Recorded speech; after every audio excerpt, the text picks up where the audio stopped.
me show you this real quick. Sure. Should I just send it to you on that account? Yeah, that works.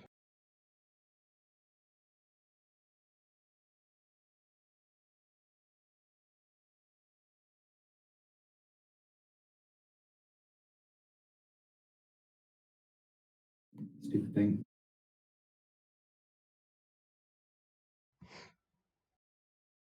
There we go. Ooh, I only see it small so far. Wow, that's nice. Yeah, I've been working really hard on these. Is that partially AI or It is, yeah. that's super cool? That's awesome. Yeah, one day I'll have to watch all these recordings. All right, well, I'm cooking dinner. Just figured I'd restart the recording, let you know it's running, make sure I could hear you and all that. So I think we're good. All right, later. Take care, man. Have fun with game. Will do.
Hello, Hello. how are you? Good. A little tired, but good. I understand. I imagine it's a good tired though, considering the little bundle of joy. Yeah, no, that's good. It's just Yeah. also very tiring. Yeah. I have a baby brother, so I know how tiring it can be from his mom. So half brother, but uh, he's gonna be 3 soon. But I remember when he was born, it was very exhausting for everyone.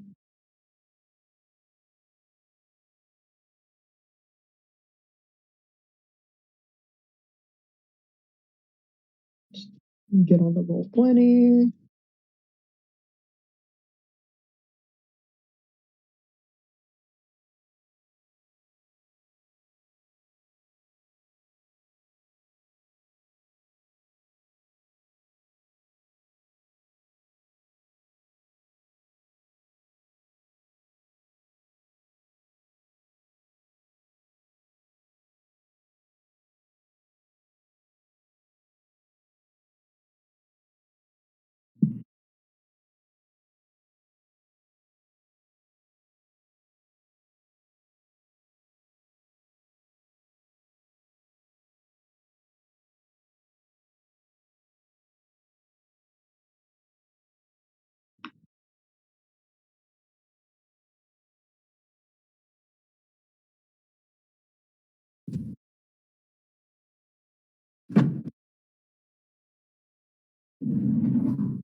Mhm. Trying to test something to see if something activates the uh, voice sensitivity. I need to move my mic where it's going to be for game.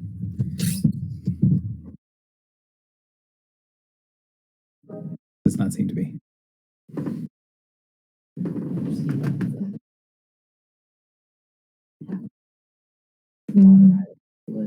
Gotcha.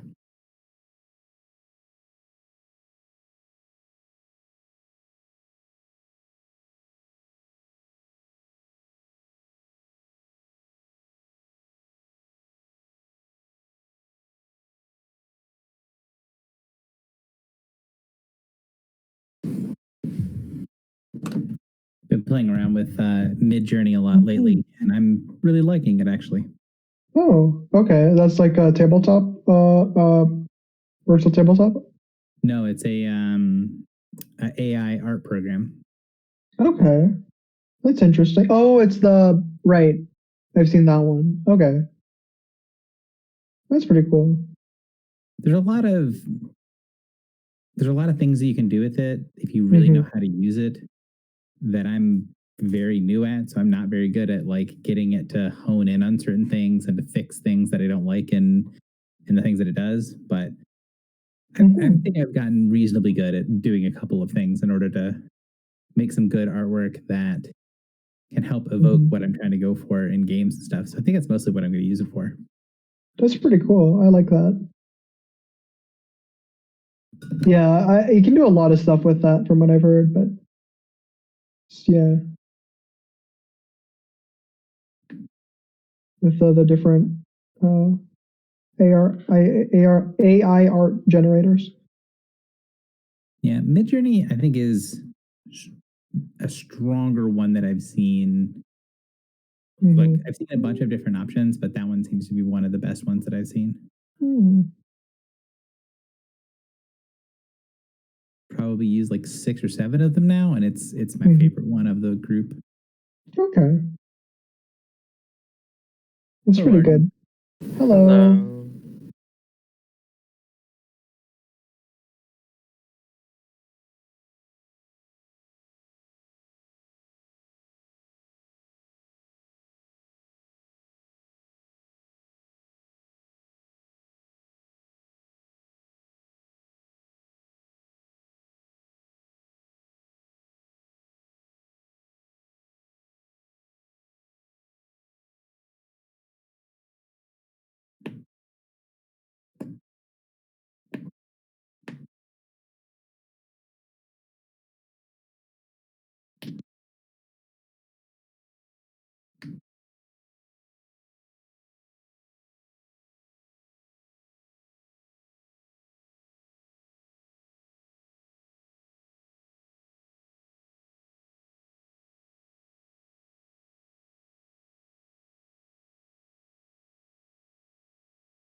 Hey. Hello.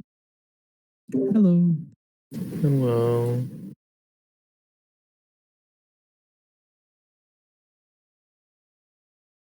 I think if we get Dr. Pepper in here or Roslyn, we will be full up and ready to go. Because Gecko is being a jerk.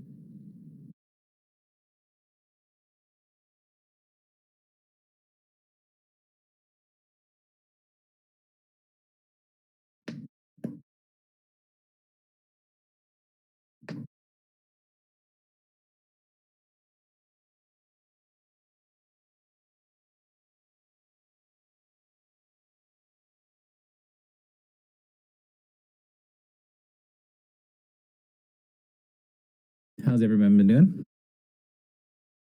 I'm doing fine. What did you say, Arden? All right.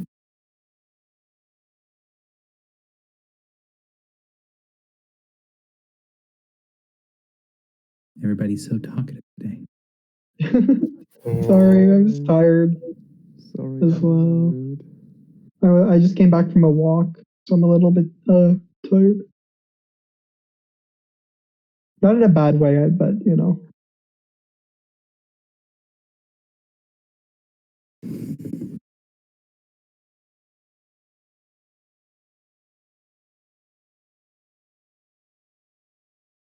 I'm tired because it's almost my new bedtime.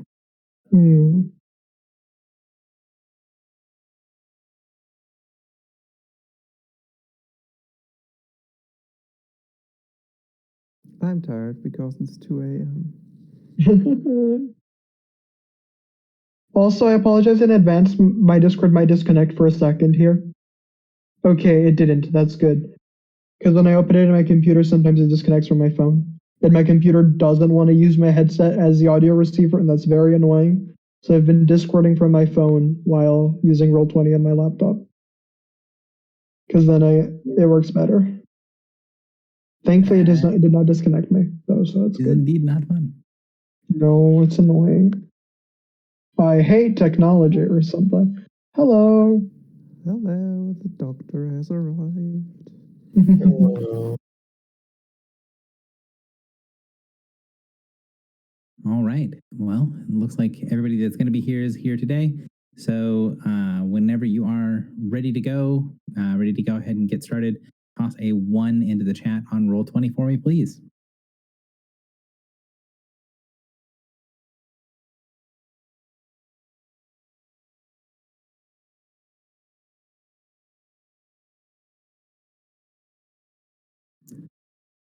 That is 4, and that is everybody, right? 1, 2, 3, 4 people. Cool deal. All right, so I'm going to center this and take this off.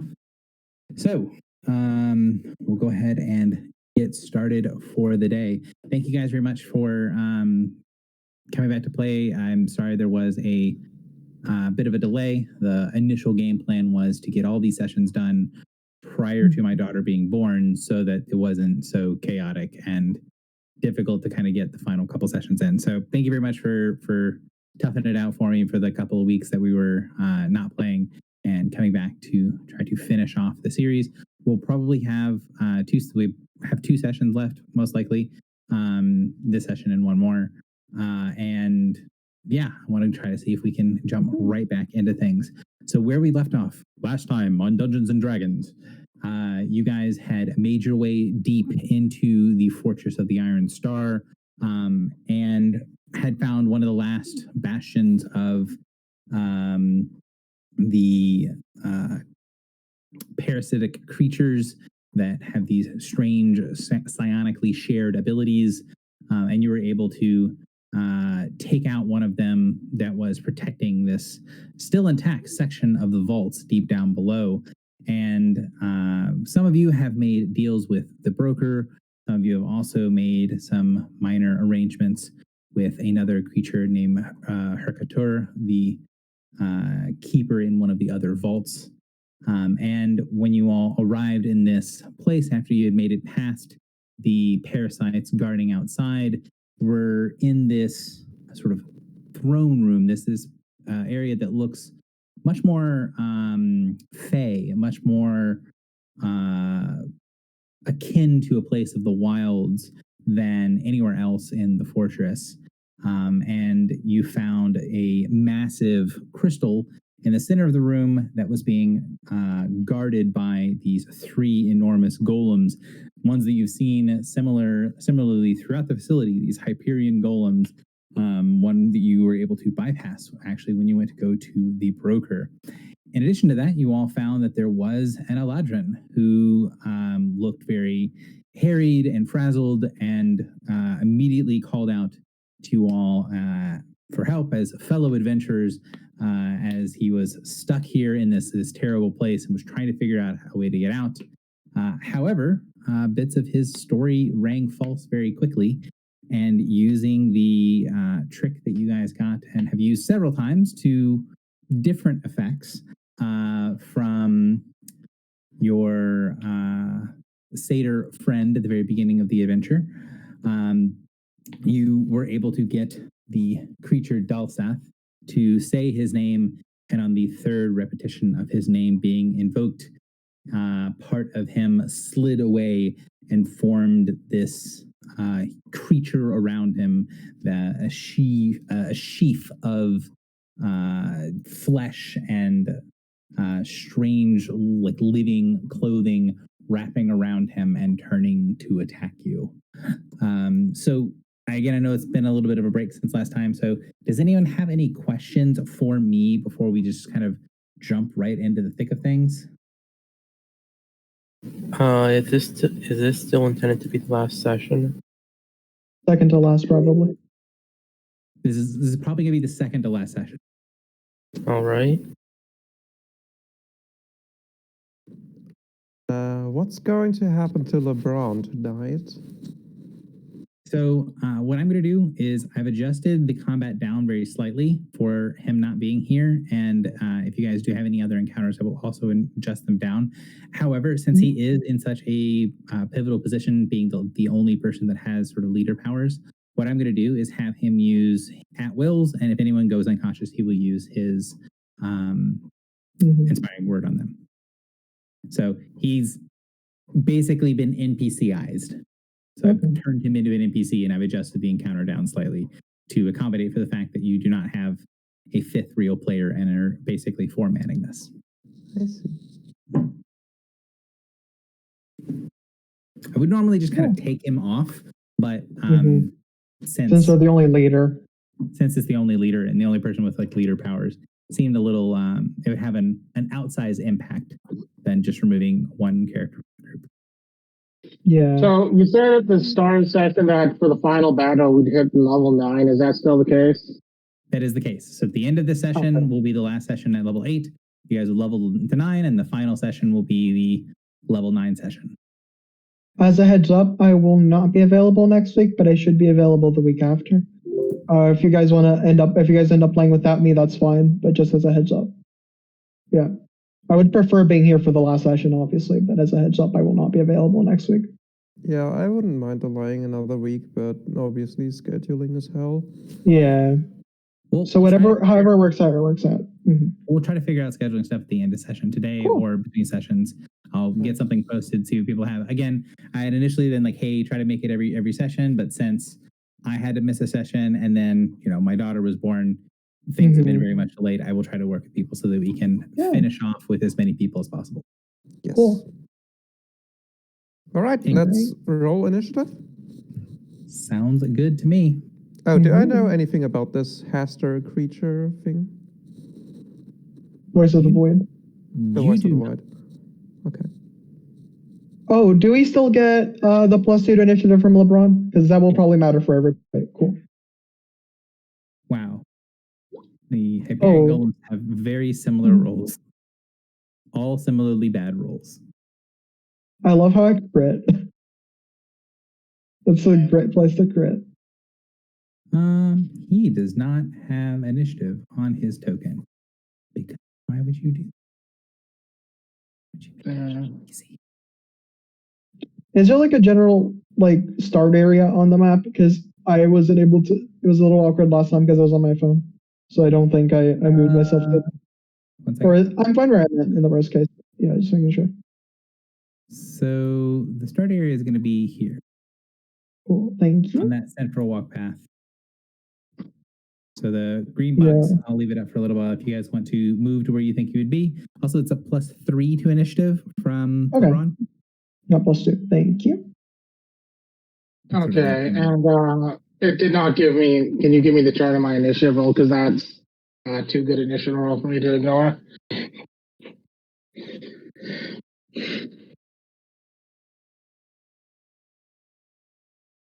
30.9. Yeah, there we go. What do we do if they have AoE? Hopefully go all first and then, Yeah. We aren't. You're not? No, we are. Half of us are. Nothing. Oh, we are. Right, it's just the fate of the void. Well, let's hope. It's okay. 2 of us are going first-ish.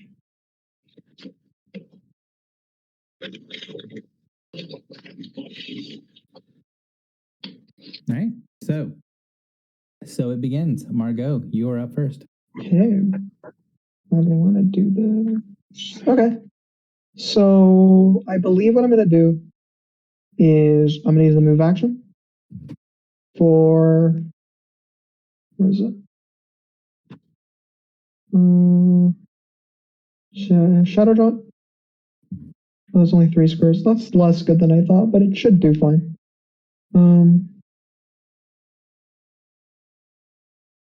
There's a way to catch both of them, is there? No. It's running within 3 of each other. So, here. I'll pop myself there. Right. I think. Yeah. Yeah. Thank you. Then I'll place a shroud on Voice of the Void, or 2 shrouds, more aptly. Okay. Then I'm gonna punch him, real good. NBA standard action. Sounds good. Have Cunning Stalker up. We also have any other? Nope, just that. The Cunning Stalker to attack, nothing to damage. If this hits, I'll do some other stuff, but ooh, this is probably a miss. 21 versus reflex. That does. I would be popping the, I was going to be popping the shrouds, so I'll just roll the miss damage for one of them. I don't have any rerolls, I don't believe. Actually, I do. Yeah. I'm going to use a reroll. I have this power that I haven't gotten to use yet. So it's a reroll, Dark Focus. I have to spend a surge to use it. So. Okay. Look at what you have to do. That's even lower. Cool. Yeah, I don't hit, but I still do 1d6 damage. Okay. Whatever. I didn't add it to my thingy. I'll just roll it like that. Cool. That's standard. Yeah, that's me. That's all. I don't have any minors worth using right now. So So the Voice of the Void kind of billows up slightly again. Its body has this strange thing, like it almost seems like a puppet or a balloon or a cloak that is around something solid within. And as it billows up and you hear this great echoing voice come around the room, I command thee, obey me, tools of my enemies. And you see these tendrils of darkness flow away from the cloak and wrap around the 3 Hyperion golems, which then turn away from their vigil on the crystals in the center and look towards the group. You see the voice looks down at Margot, and then you see this sort of strange thing happening in its face. Its head doesn't really have eyes and a mouth and things like that, but you see wrinkles and kind of small bloody tears open up around the side of where the head would be that you may take as a smile. Nuisance. He provokes. Okay, I'm going to take an MBA. MBA. Still have CA for that. That's even lower, damn, okay. Dang. So the creature steps forward. You see one of those sort of tentacle-like arms come out. It splits into several other tentacles, and then one of them slashes down at Rosalind and the other at Margot. Mm-hmm. So first target is Margot, second target is Rosalind. Hold up. Hold up. Okay. I might use Lightning Rush. On which target? Oh, right.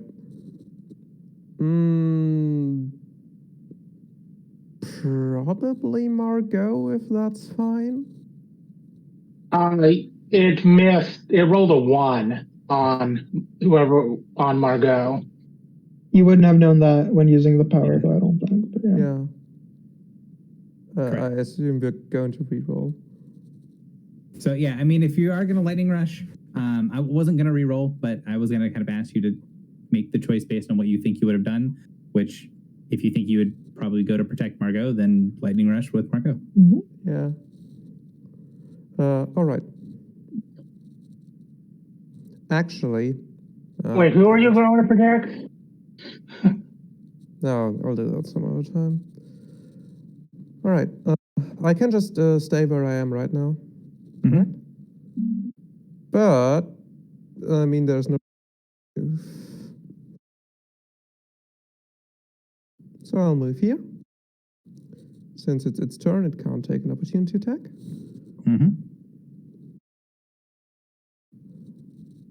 And then I'll make the attack. Is it too late for me to use Guardian's Pound? It's immediate interrupt, so sure. I think Guardian's Mouth is an interrupt, so you can use that as well. Ooh. We're not rolling well tonight. Great start. I roll for malfunction.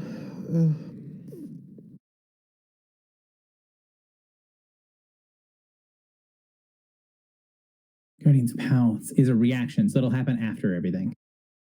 Oh, it enters a square adjacent to an ally within a view. That's right. So it would have been when it moved in. Sure.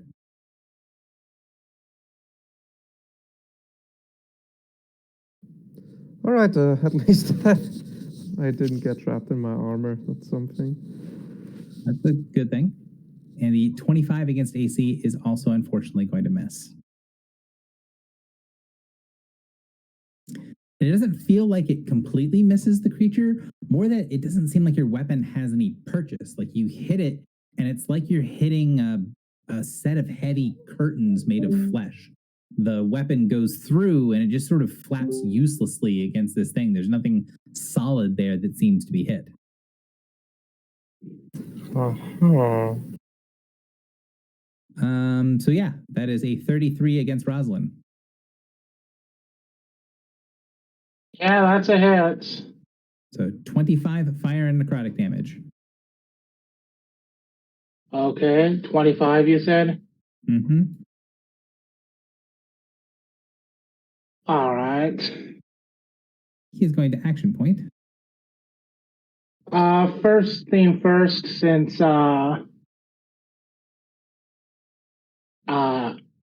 he hit me, I'm going to react myself.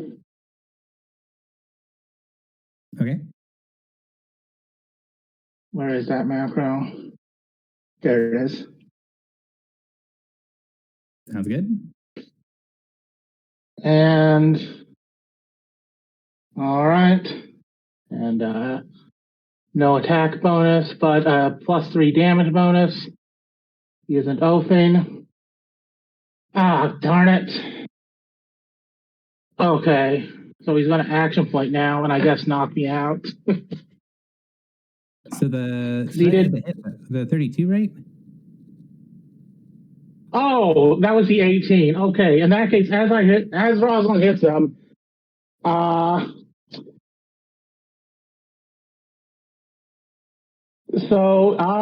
he does suddenly mushrooms sprout around him, and he is now vulnerable 5 radiant until the end of Rosalind's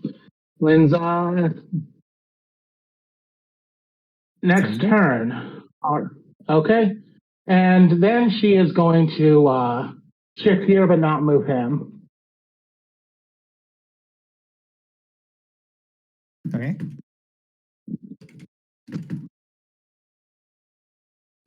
Anything else? Nope. That was it. This ability is incorrectly worded, so I need to fix that real quick.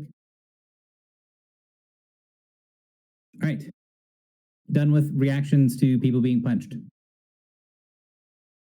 Mm-hmm. Cool. Yes. He's going to action point. When he action points, the... Go ahead, sorry. It's probably too late for that. Like I can actually use the warden thing, mark everything adjacent as a free action. So could I do that now? I think it's during your turn, right? No, it is for the warden, but it is not with the multi-class feed.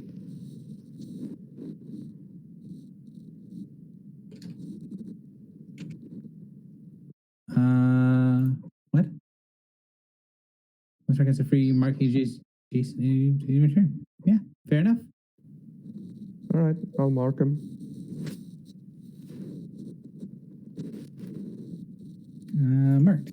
All right, anything else? No. All right. He raises his hands and he spends an action point. When he does so, the cloak billows up and this bubbling darkness flows out of him. And you see sort of the vague image of someone that's inside the cloak hovering in the center of the mass, curled up in the fetal position. And from that, you see this glimpse from beyond as it summons a void of annihilation. Oh no.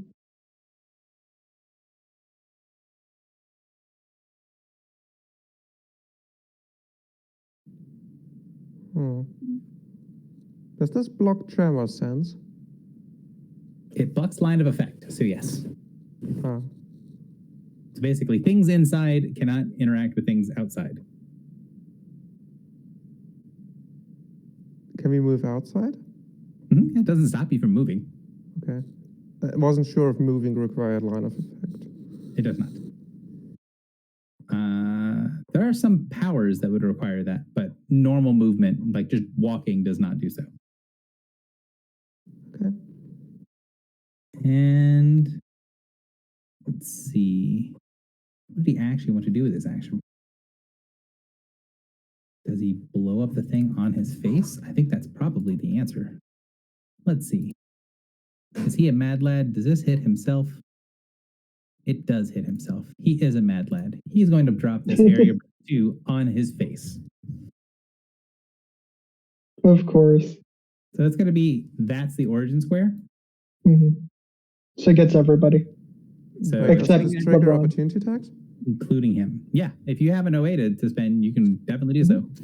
So I everybody have an except 08 to me. spend. I do have an 08 to spend. Margot. Mm-hmm. I'm the only one that can't take an 08 here. Yep, swing at him.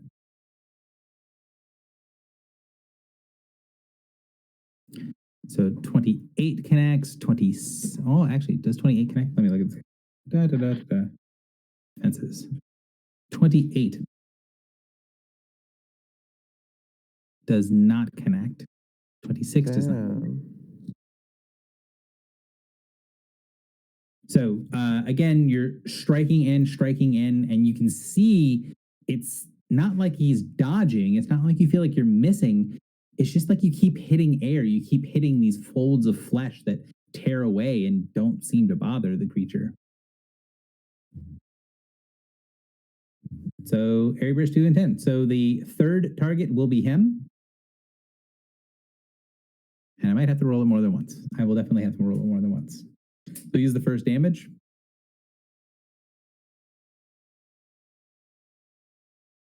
And then he will roll it again. So we've got a 30 versus Margot, a 38 versus Echo, a 24 versus himself, which does not connect, a 25 against Bastion, and a 37 against Roslyn.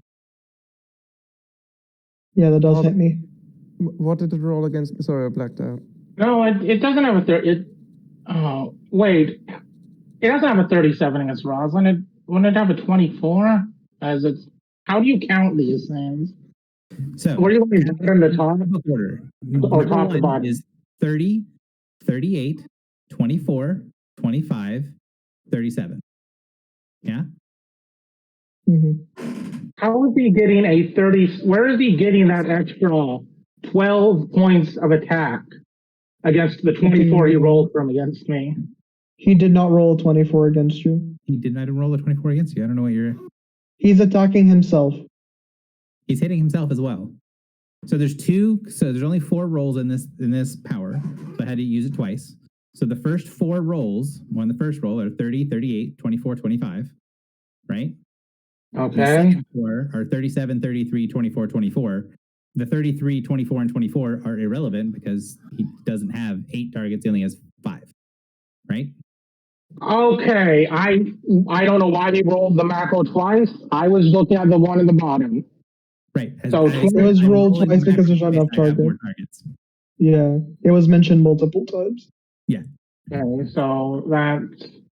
so a 27 versus Rosalind's reflex. 37 versus Rosalind's reflex. Okay. So basically, yeah, I'm done in this fight. I'm gonna use my flow form armor to try to save against. Okay.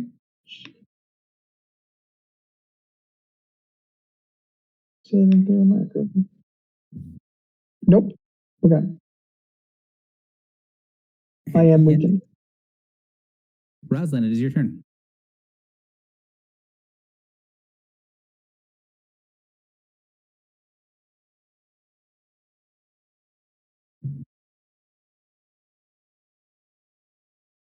Yeah. No. There is literally nothing I can do. I can't shift out because I'll take 30 damage immediately and die and be immediately destroyed. I can't attack because I can't. Yeah, I'm done. Good night.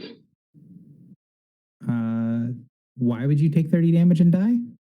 Because in the split, if I shift out, I'm still adjacent to the zone and thus die. So you probably have to move away. Which provokes an away from him, which will make me die. Because I'll die in the zone. And thus. You could also shift and then move, or you could shift and charge someone else. You could shift and charge someone else. You could take. You have the boots. You could shift 2 squares. Nope.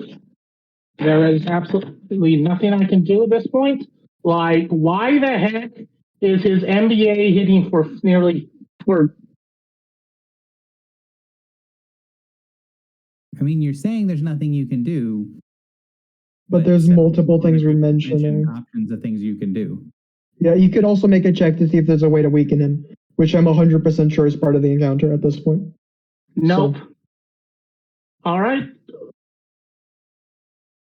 I mean, if you're not required to be here either. If you do not want to play, you don't have to play either. Like, no one's holding a gun to your head. Like, if this is going to be a deal breaker for you, then it's a deal breaker for you. That's fine. You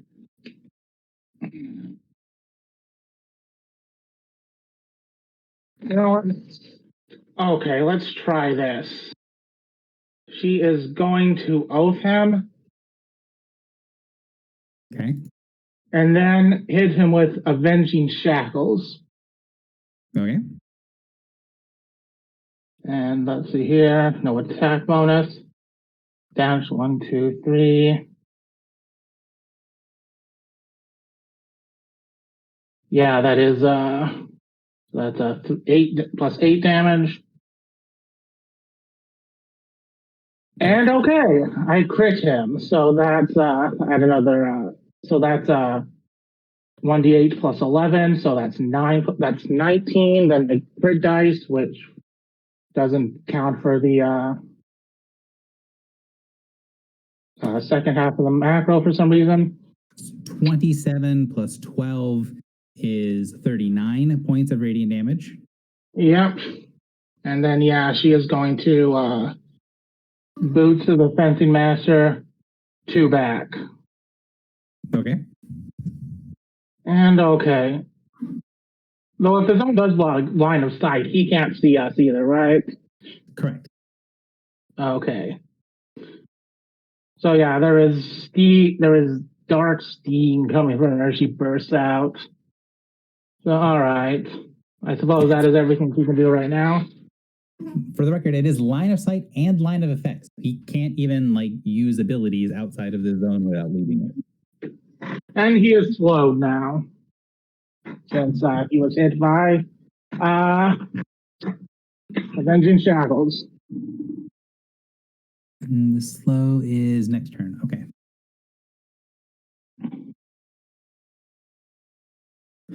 I don't know why the HP bar is broken, but you should just be able to type in like plus or minus then the number and hit enter, and it should work.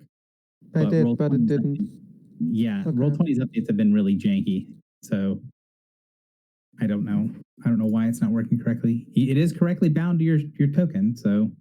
Yeah, I can live with it until I die. Well, most people do live until they die. So I guess that's fair enough. So even if he was here, I don't think he could do much of anything because he can't see anybody. Except for Yeah. Rosalind, where you could command Rosalind to go charge back in, but I'm assuming Sure. Rosalind doesn't want to do that. He could charge one of the big golems and just be a good Chad. Yeah, I mean, like I said, I've adjusted the encounter down so he doesn't actually have to do anything. Yeah, I know. So I think he's going to just move away from the zone of death and try to stay in range of everybody for healing word. So if and when you get out of the death, you can do something. Echo, it is your turn. All right, at the end of this turn, the mark is going to end.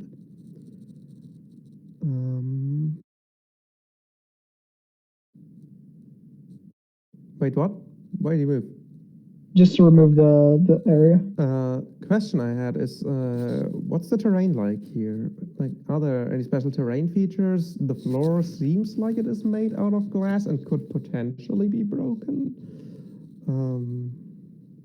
Yeah. Sorry, I was muted. So the floor actually does appear to be made out of some sort of ice. It's not slippery at all. Like your body, your feet do have purchase on it. But the floor, most of it is made of ice with these crystals sort of sticking through it and anchoring the ice. Right, and the explosion did do fire damage, which didn't do anything to the floor? It didn't seem to bother things. You can see the spots where the ice did melt a little bit, but it froze back over immediately. I see. All right. I think we kind of need to keep this thing occupied. So...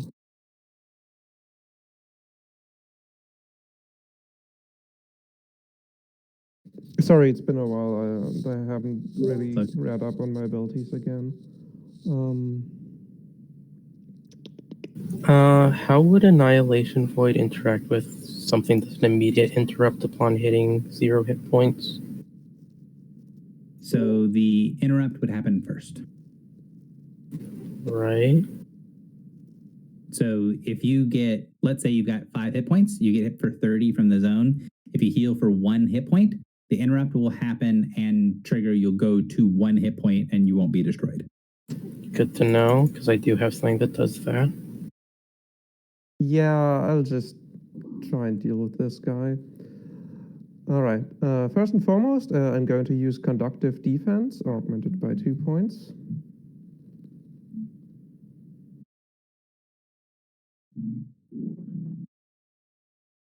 No, actually, first and foremost, I'm going to use my gambling ability, Alien Insight. Let's see what I get for it.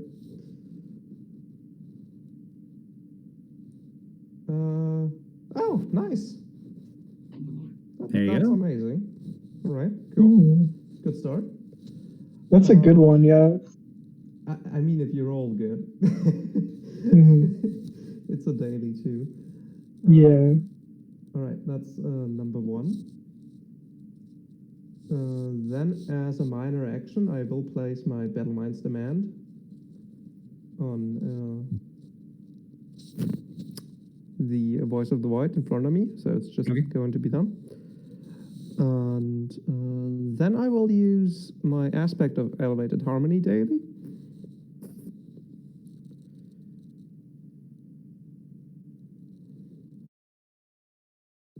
It's a 29 hit. Good old Battle Mind polymorph powers and being a book. 29 is a hit, yes. So I barely missed last time. Damn. You located his armor class. All right, 29 it is. All right, that's 11 damage. 11 damage and some other stuff. Hold on, I regain hit points. I will do that later. And I will then use Conductive Defense. Is there an action point here somewhere, I assume? Yes, of course. Oh, do I get any action points effects from LeBron, or do I not because they can't see yeah, they me, or do. they're an NPC? Well, I mean, you would normally, but you can't see or hear him, so. Right, so I get nothing. Unfortunately, Sad. All right. Yeah, I will augment to it, and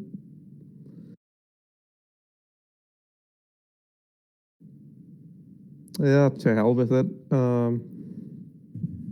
Nah, I'll not put the augment 1-2 on it. Oh, augment 2 is fine. And actually,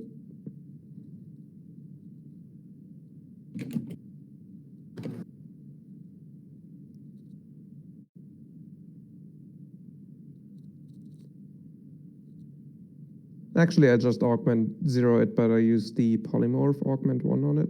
All right, that's it. So you can those stumps and do some extra damage. That's smart. Yes. That extra damage might come in clutch. Oh, and that's you a crit. crit. Nice. see, you just crit, and that always hits. Like this is a Mhm. solution. It just works. It just works. I love that. All right, because I use the polymorph power, it'll take extra damage equal to my 3 extra damage. 3 extra damage. Okay. 23. Yes. Hell yeah. I assume there's nothing special that happens when I crit. If there is, I'm sorry, I should have read up on It's okay. it. Yes. All right, and I do gain temporary hit points and I heal, which I will do now, but I believe that concludes my turn. Okay, and you'll take the 30 from the void. Yes. Yes. Those stamps are gonna come in a lot of handy right now. Bastion, you are up. Well, so I guess I'm gonna try and like handle the guys outside. Echo, if you need to like tank swap on this guy's void thing, just let me know. But I'm gonna go after the Hyperion Golems for now. Yeah, I'm not actually sure if staying here is smart, but I'll do for now. At least Yeah. one turn. At least one turn is fine. Okay, Yeah. I'm gonna 5-foot step out here and then charge the golem. Sounds good. Where's my... Oh, right, I don't have that. 1 second. Charging is +2, or is it +1? +1. +1.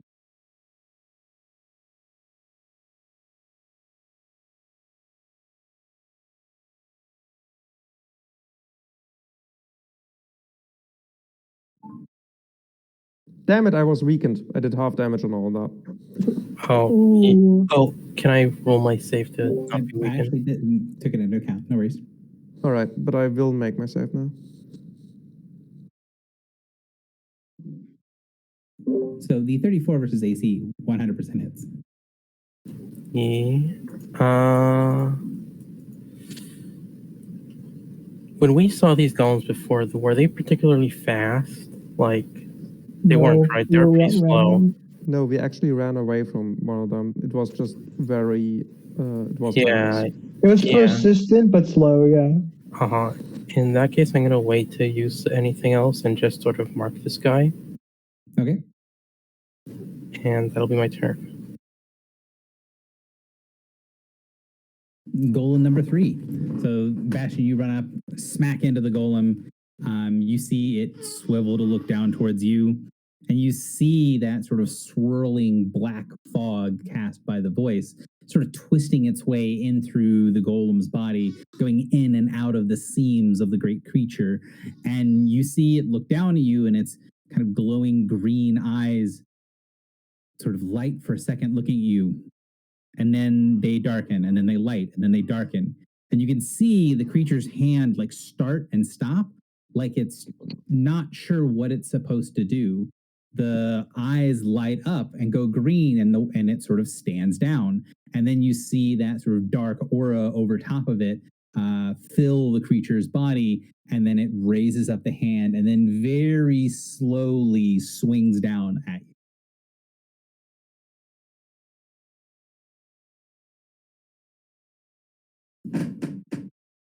24 AC. I'm pretty sure 24 AC misses. Yep. So it swings, and you get the impression that this thing is acting a lot weirder than the one you've seen before. You've seen what one of these creatures normally acts like.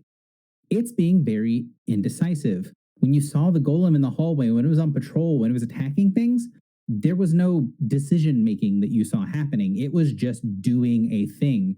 Indecisive is not something that even would enter your mind when looking at this thing. This one, however, it is indecisive. Or rather, it looks like it has two different versions of commands that it's going for. One saying to attack you and one saying to leave you be.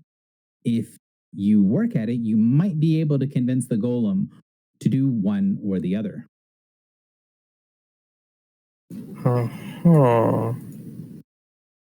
Oh, these are all labeled the Golem 3. I should fix that. Oh, there are 3 Golem 3s. Listen, it's a complicated life they live. All right, so I'll have to fix that slightly, but whatever. They'll go in the correct order next time. So this one can get down to here. This other one can get to there.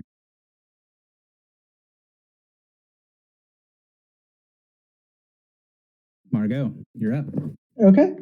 I want to make a check on the big guy and see, like, a monster knowledge check.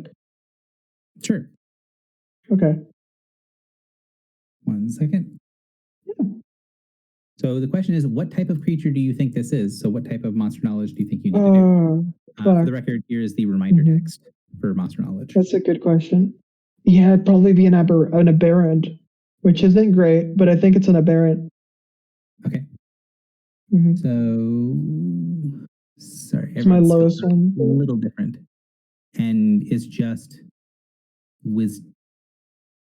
Well, I don't even. Yeah, it's just wisdom. It would just be wisdom. Yeah. The DM had forgot what stat is with dungeoneering. All right. Yeah. So, looking at this thing, it doesn't really seem like a creature at all. Okay. It does kind of present like a creature, but it looks more like an effect of a spell or an ability or a construct of some kind. And you don't know how long it's going to last, but you're pretty certain that this isn't permanent. This is some sort of like temporary empowerment that this thing has. Okay. Margot's gonna call. Oh, she can't. She's gonna tell Eco. I don't think you can hear them because there's no line of effect in here, right? Correct. Yeah. Okay. That's interesting. She's going to tell the others in a moment, but before that, she's going to use, I believe it's called Charming Gaze. Charming Gaze on them? Actually, 1 second. Let me double check. Mm-hmm. So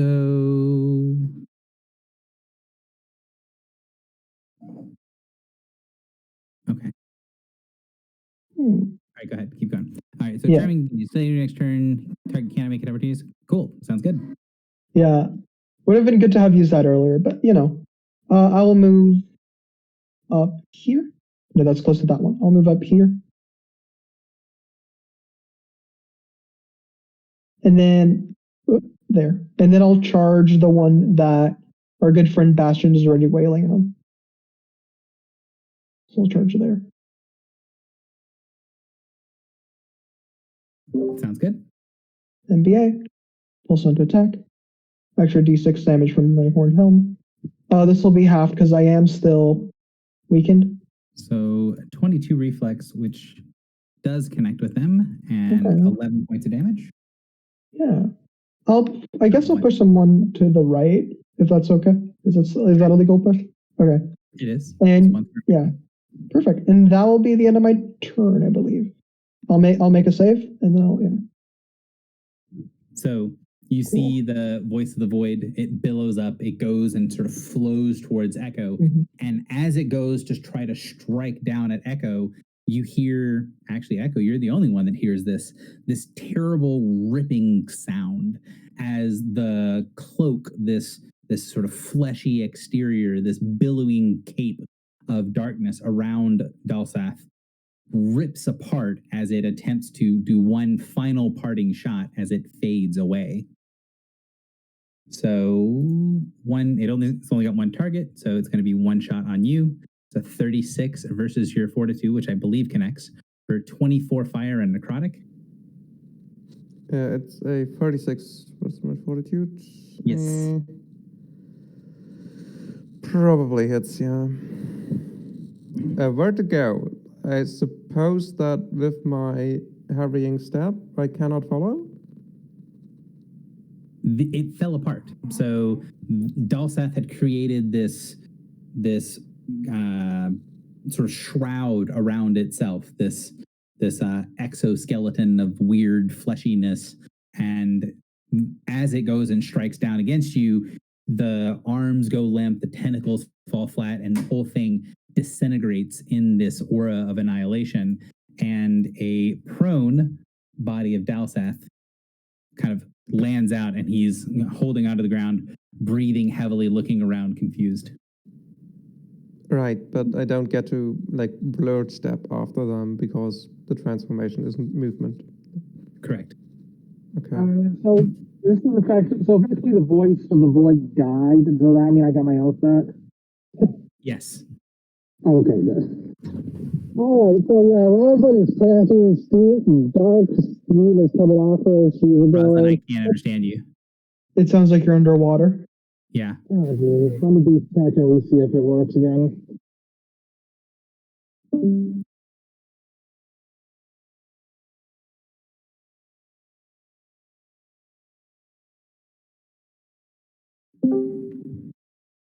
Yeah. Can you try talking again? Is this better? A little bit, yeah. Slightly, yes. Okay, let's just try keeping the phone next to me. Well, yeah, Rosalind, of course, has no identity. She's like, okay. And let's see here. Don't want to use up my oath yet. So Rosalind is just going to, you know what? He's going to move right here and second wind. Okay. I heard the second one. Are you going to oath the golem in front of you as well? Is that what you said? Not yet. Like, as far as Rosalind actually doesn't know that the thing's gone, so she thinks her little enchantment is still on it. I didn't understand what you said. I think you. Oh, so your character. They hopped off to come back. Hopefully it'll work better. Basically, since that zone blocks line of sight, Rosalind doesn't know that she needs to refresh her oath. Essentially, So you would feel the divine energies of the oath return to you. Okay. So your character would know. But you know what? Yeah, she's going through old back now. I can always oath another chain if need be. So yeah, second window. Okay. All right. The save value again, that's 16, and then let me roll my save.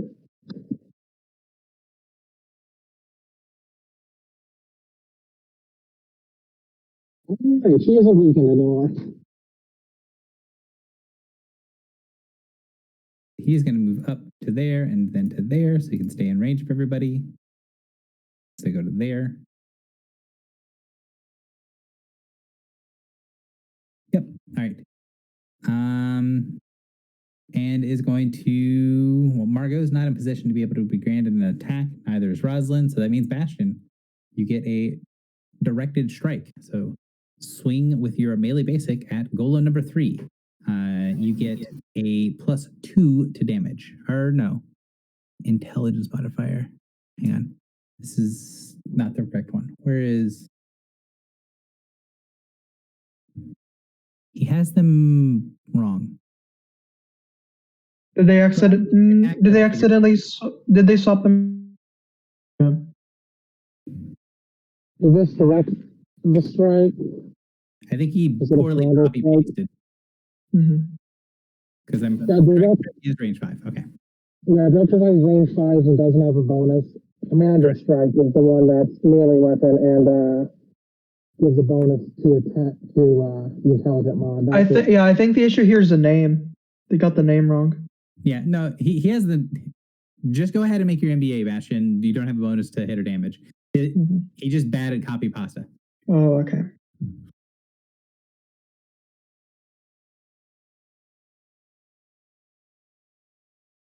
$21. 21, I don't believe connects. Yeah. It unfortunately does not.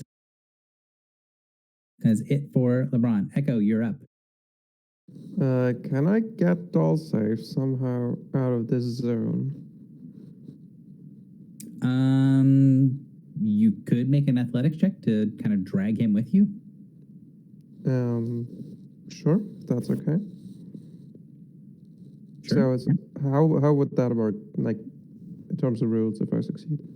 So it's a moderate DC for a level of the athletics check. So your DCs, or let's see, we are level 8. So that's gonna be, so if you get a DC 16 athletics check, you'd be able to grab him and drag him at full speed. If you get a 12, then you'd be moving at half speed. All right, so I get to move my speed and then pull him out of the zone, and the pull works even though there's no line of effect. Good. Because that would make sense. Yeah, you I'll yank him make through the a skill barrier. check.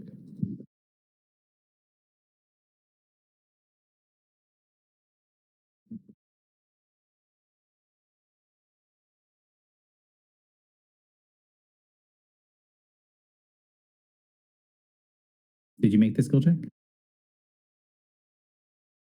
Yes. Echo? Yes. 22. Sorry. 22 will definitely succeed. So So I will move like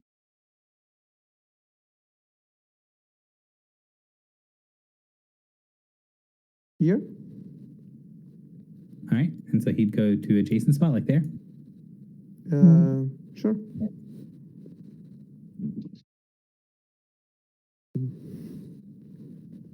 It's not And have a marker for it, but he is currently helpless. Good to know. And Echo tells Margot that she forgot something. Look at that. Stay still.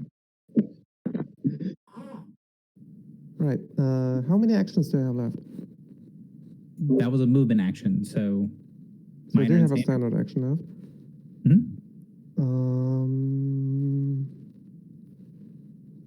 Yeah, I'll just lodestone there the Hyperion Golem. The number 1. Okay. Does it still look like they're under the control of whatever that thing was, or? It does. It looks like they're still sort of in that conflicted. Oh, and I used the augment one from the aspect. So 23 will definitely connect. 9 damage. All right. Any marking or anything else going on with the minor action there, sir? No, I've already used my minor action to gain a +2 bonus to speed, so that's why I moved to 7 and not 5. Gotcha. All right. Bastion, you are up. Yeah.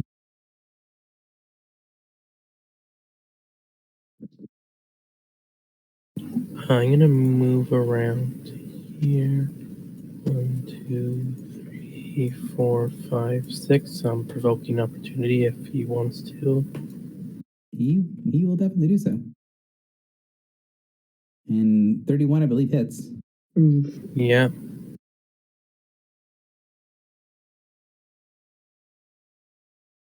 So 14 points of damage.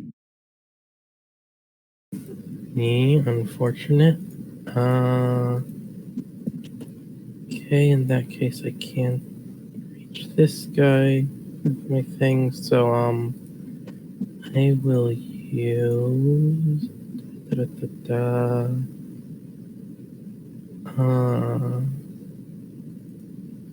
this one just in case I'm gonna take a lot of damage soon. Crit it. Nice. 19 points.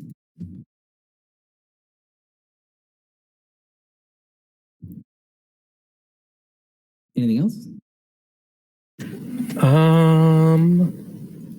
I'm gonna refresh my mark. I don't think I really have anything else I want to use right now. All right, sounds good. So Dalsath, he kind of pushes Echo away, and then he kind of looks around confused for a moment. You can see that sort of aura of darkness around him sort of fading and disintegrating away. And then as he sort of furiously looks this way and that, he kind of mutters under his breath, I gave so much. I deserve more. Your blood will give me more. He stands up. And he doesn't do anything yet, but he does sort of get into a fighting stance. No longer helpless, I assume. He's no longer helpless. Okay. But definitely insane. He's going to do a wild challenge because he does have a minor action remaining on Echo. Ooh, what does that one do?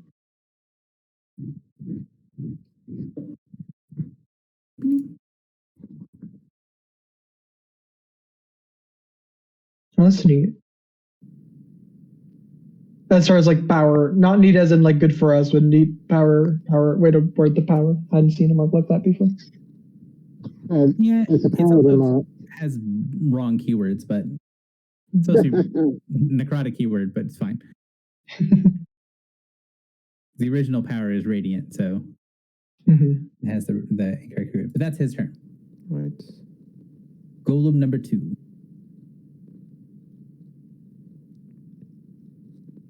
He can sort of get to there. Let's see. Oh, wrong thing.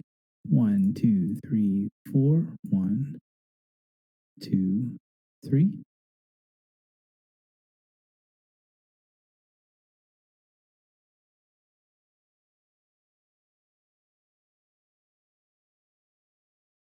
I don't actually think he needs to do that. I'm pretty sure he can go there because 95% sure this guy has reach. He does indeed. 18 versus AC on Rosalind is definitely not going to get the job done, though. No, it's not. Technically, it's a 19, but again, still is not irrelevant. Yeah. Number 1. He's got someone here to strike at. You see the golem reaches up a hand like it's going to strike down at Echo, and then you see that sort of glinting green look down, sees that Dalsat's there, and sees that there's that sort of aura of darkness flowing off of him. And you see the creature spin in its arm and kind of open up a little piece on its chest and then shoot out this spray of little pieces of shrapnel. So it's a close blast, 3, I believe. So it's going to be Echo, Dalsath, and LeBron. So, wow. Hold up. Can I use Lightning Rush to redirect that or not? Because I'm already included in the attack. You can I think I definitely can. Yeah. Quick tactics check with the group. Like, I'm sort of trying to keep Dalsath alive here, but I'm not sure if that's a good idea or if you just... Margot's gonna murder him. Margot's gonna murder him. You can just not subdue him if you want. Yeah. Anyways, if you wanna protect LeBron though, that might be helpful. So up to you. Yeah, but that's just the light. No. I'm down to 2 power points and the brawn is full. It'll work out fine. Okay. Go for it, Gary. So the spray has been out. So it's 12 on you, 19 on Dalsath, and 25 on LeBron, which I believe hits only LeBron. So LeBron is immobilized with this stinging. It's painful, but not damaging, as all these little shreds, pieces of shrapnel latch onto you and kind of latch him onto the floor. And you see the metal that is holding LeBron to the floor is creating these weird little sizzling spots on the ground where it touches the ice. So that is the Golem's minor action, and then it is going to take a standard action to swipe at Echo. 22 AC on Echo. No. All right, that's it for that Golem. Golem 3. Bastion is right there. Bastion is grabbed. He would like to continue, doing other things. So step one is going to be to take Bastion and add him to the collection. Oh no, not the collection. Versus your reflex, Bastion. I believe that hits. So the golem had grabbed you, picks you up, and impales you on one of the spikes on his body. So 33 points of damage. Ooh.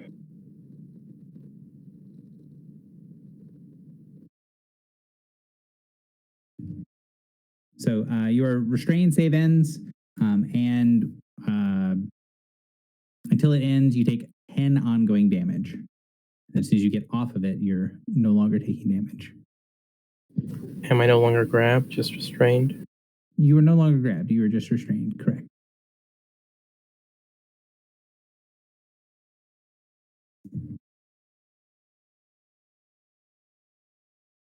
And that was standard action. Golem.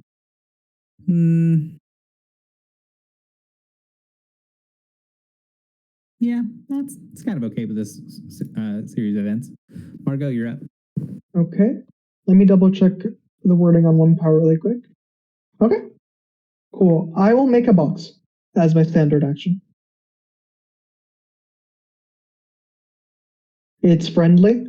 I'm using Storm of Shadows. It's going to be targeting the Hyperion Golem 1 and Dalsath. Sounds good. Mm-hmm. So I have CA against Hyperion Golem 1 because of Cunning Stalker. Okay. Nothing against Dalsath. I think you do.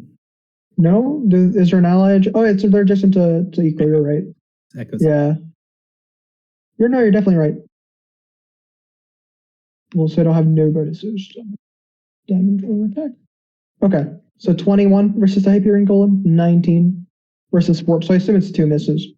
That is a hit on the golem, and I'm 95% sure that is a hit on Dalsath. It is. It's 2 hits. Cool. So 28 damage to both, ongoing 5 to both. I get to teleport into a square. It's going to be this one. And turn invisible. I'll put the invisible marker on me after. I will action point. What do I get from our good friend LeBron?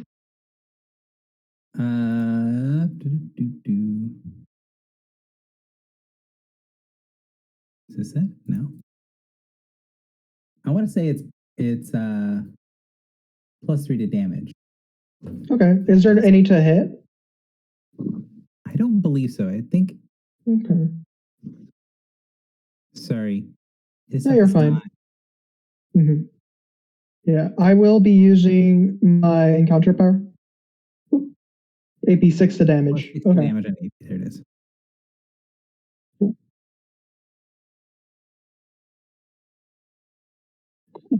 So I will lose a surge to do this.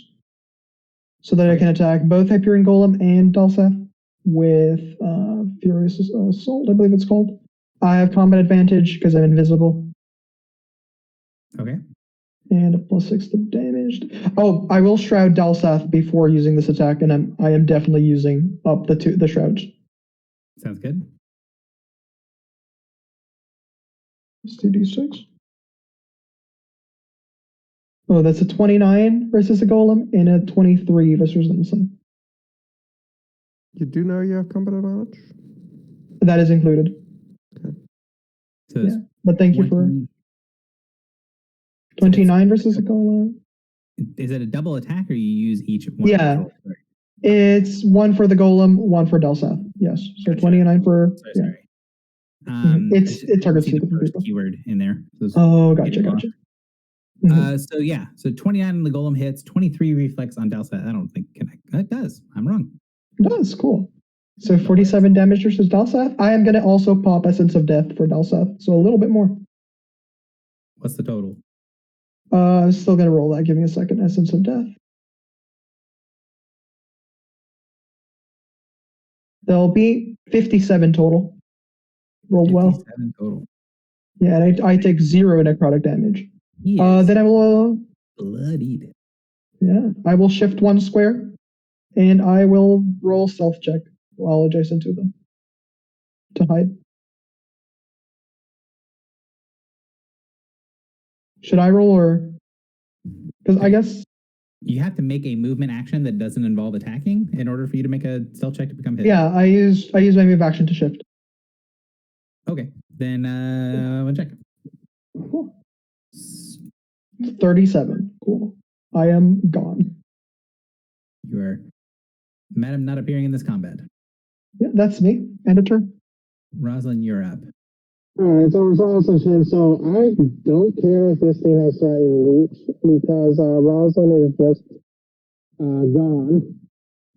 She was just away from him. She slips away. 1, 2, 3, 4, 5.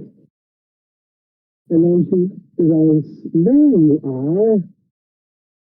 I guess she'll just all bark, no bite.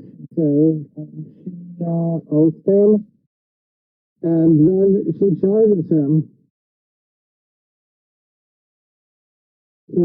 Charging into a flank with the 3 hours adjacent here. He is, yeah, it's a plus 3 hit, plus 3 damage. And since he's off, I rolled twice. I can only kind of understand you. I'm going to assume that your buttons you click will make things make sense for me. So I believe you oathed him, which means, well, the 32 hits regardless. 23 damage is a solid hit on him. And then I make him vulnerable 5 radiant until the end of our next turn. Sounds good. I bought 10 of these, and it's the second level encounter, so it's time to start using the elixirs. I didn't get any of that, but if you do have things to say, could you try to type them? Just because if I need to understand what you're saying, I can't.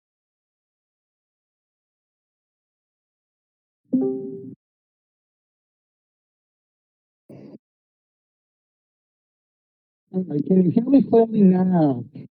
No. What is going on with that? It sounds like either like the input maybe on your mic might have gotten loose, or that your computer is like has like a line in or something. Like it's like throttling your voice, so it's like it's suppressed background noise. It doesn't sound like something's wrong with your internet connection. It sounds like something is wrong with the input on your mic. Because you're not choppy at all. Like, it's not unclear. It's just super low and suppressed and sort of like background noise. So, nobody is unconscious, but Echo looks pretty beat up, doesn't she? Yeah. So I'd say that so does Bastion. Bastion also looks like he's pretty beat up, and he's currently impaled. I am planning to use my second window.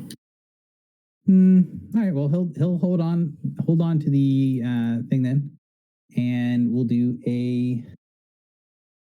since the guy's right in the middle, let's do a commander strike, which is the thing that he has macroed incorrectly. This is actually commander strike, so that's going to be a +4 to damage. So let's do that for Margot, I believe. Probably Margot. There's also on the conditionals, +1/+2 to attack and damage versus enemies adjacent on granted attacks. So it'd be +1 to hit and +6 to damage. Cool. But on the other hand, Rosalind isn't going to miss with combat advantage and double rolls. Yeah. Margot also has. Yeah. That's with my CA too. 19 versus reflex, which probably misses, but 19 reflex, I do believe, does miss, unfortunately. Yeah, that's sad. Would have been good damage. And yeah, since that's what's going on, he's gonna take a step back, not get too close to that zone of craziness, and then Echo, it is your turn. All right.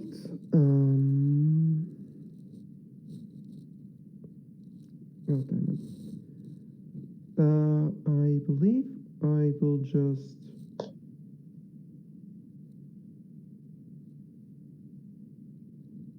Yeah, I'll just use Battle Mind's Demand. the Hyperion Golem. And I do take damage when I don't attack them, so second wind isn't really an option. Okay. So, to hell with it. I'll mark Hyperion Golem and Dolstaff, actually. Okay. So spending 1 power point, then I spent my last power point to use my aspect augment on a conductive defense, which I will place on Dolstaff.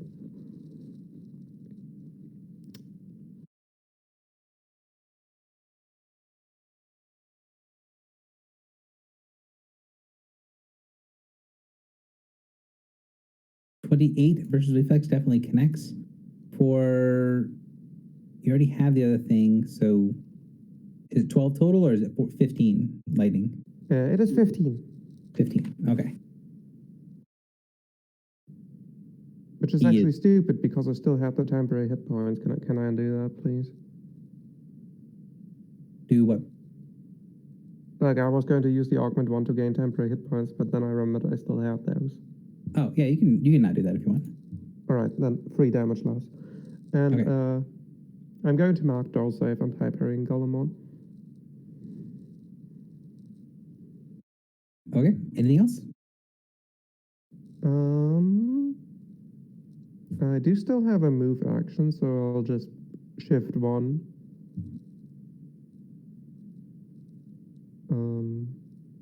Who's up next? Bastion. No, Margot or Rosla? Margot. All right, then I'll shift here. Oh, I think No, Margot's- actually, I want to be adjacent to both of them. Well, I'll shift here. We can just into both is probably smarter because I have invisibility. Right. Right. I'll just shift here. That's my turn. Bastion, you begin your turn. You take 10 points of damage. Well, 5, but Yeah. I then make my saving throw. That's just enough to make it, right? correct. So you can go into any adjacent square that is outside of his body. I'll go there. All right. All right. Let me.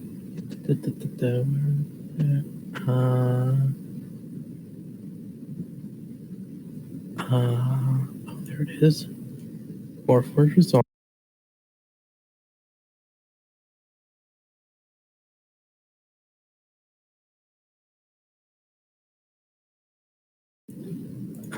Then I'm going to Second Wind.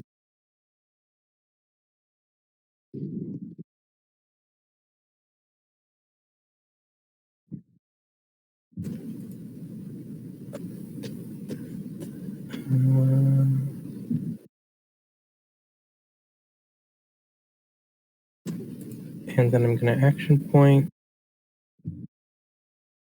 to use.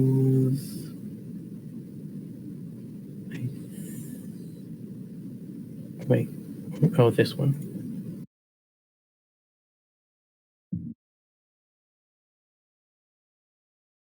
Right. 18 is not going to connect, but the 27 will. Yeah. And then after that, I'll mark both of these guys and end my turn. Sounds good. Dalsath. Dalsath, who is very bloodied and very messed up, is going to. Who's the best target for this? Probably Roslyn. Can't see Margot. Margot is the best target, but he can't see Margot. Yeah, she's invisible. So he's going to attempt to befuddling strike on Margot. Lightning Rush. Do you have 2 points left? Yes. They do have a -5 to attack these, so up to you. But yeah. It's on Roslyn. Oh, Rosalind. Okay. Yeah. Yeah. Margot would be the target, but. Oh, gotcha. 2 power points to use Lightning Rush.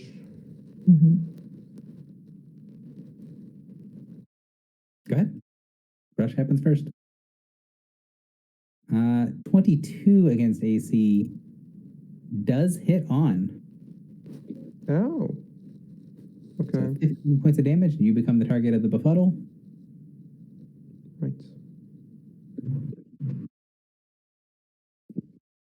So 32 AC. Yeah. Hold on. I might actually have that.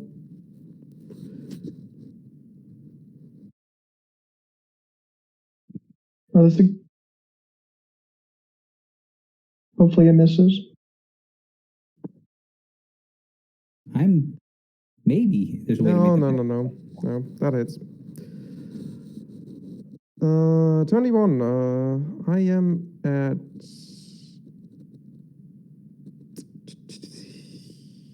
7 hit points. The last hit point's the one that matters. All right, so you are now befuddled. So I'm hoping I can do these things at some point, but we give you the frog one, the transformed. Makes an attack again. Any of its ally. Do I get to choose the opportunity attack? Do you have multiple opportunity attacks? Well, I can use my Goring Charge, which is the smart choice, but I could do a melee basic attack, which is really bad.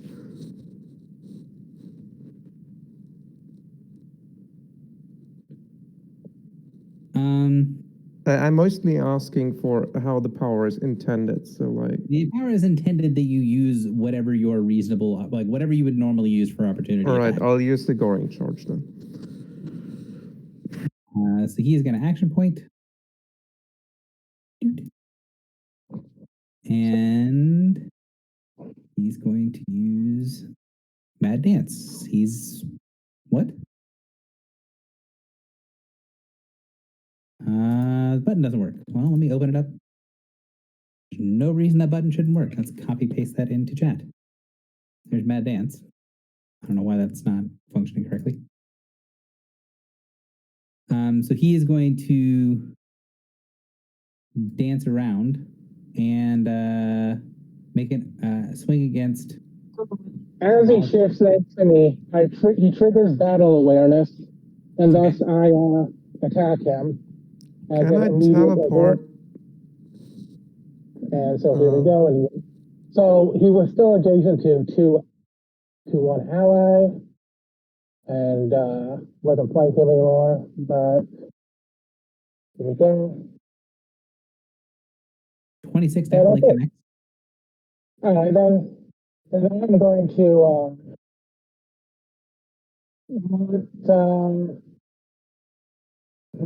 I can't actually break him since he was on track. Make his life a little more difficult. So we go. Oh, and I have no idea what's going on. Plus 5 damage from him being vulnerable. So add that to it. So what happened was he attempted to shift to go there. Before he left, Rosalind hit him. Rosalind hit him with a power that allows her to shift to here and then forces him to go to there. And then he gets to continue moving. So it's forced movement. Yes, musical chairs. Which means that I can't harrying step after them? That one square was force movement. He's going to keep moving. So I can harrying step after them? Yes. Blood step. All right.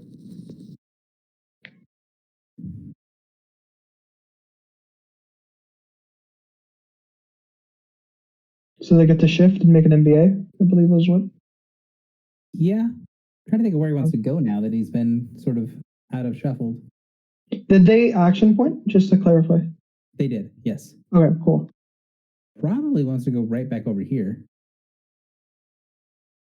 And then smack Rosalind with that MBA.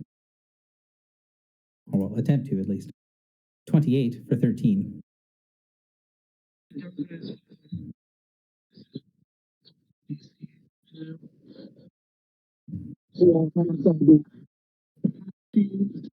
And then the boots. So that just barely misses.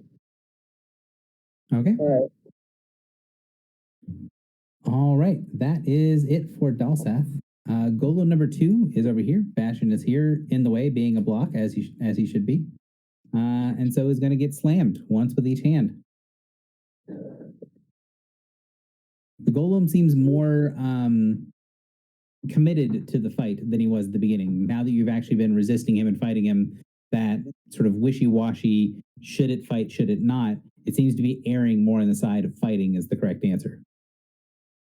But not fighting well, I think, is the answer here. So 2 misses on Bastion. Yeah.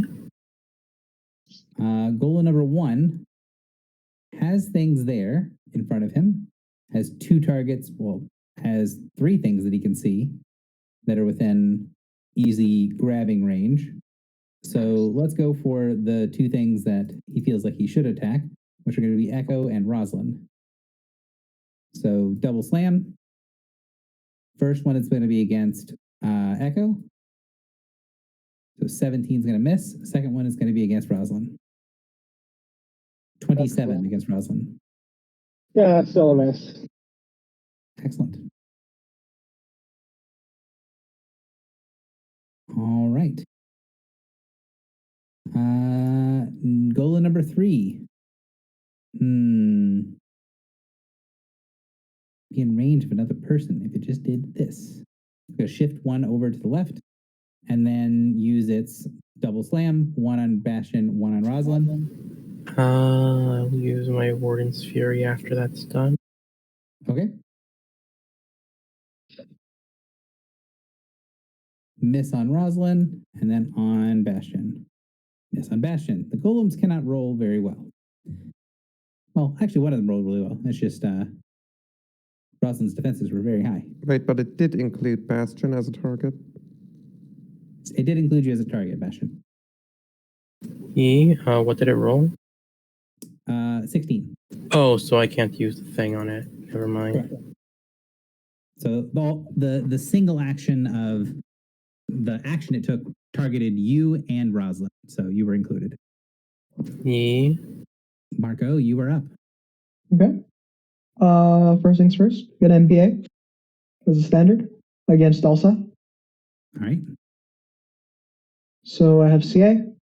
They're bloodied, so I have a +1 to damage from a key focus expertise. All right. 30 versus reflex with 23 damage. Describe. Actually, that's not full damage. Oh, I'm going to use Blood Drinker on it. The extra damage doesn't matter, but I want the surge. Okay. We had 4 hit points left. So Cool. describe your kill. What does it look like as Margot takes out Dalsa? Honestly, I imagine that like the others don't see what's happening until after it's done because she is invisible. But I think as Dalsath like moves in to strike at like they did at Rosalind from that position, like he turns around briefly to like face Echo as the golem is attacking Echo and Rosalind, and as he's like turning back around, he just halts and looks down at his chest, and there's blood dripping down from the knife that got pummeled through his heart from the back. And then it slips out, and Margot is no longer invisible, and the body just falls. And he just flops down. When he does, you see that sort of dark mist around the golems fade away, and when the eyes flitter to green, you get this impression of not necessarily friendliness, but indifference. Okay, less anger. Well, let's back off. Yeah, they like some of the other creatures in the facility. Once it's not being controlled, it just sort of ignores you guys. Yeah. Right. So I'm just going to say that a bit of the start with the hugely massive damage. That was an I incredible. still do not understand a word. Yeah, we can't. It's really hard to. Like, you need to type what you're saying if you want us to understand what you're saying. I'm very sorry.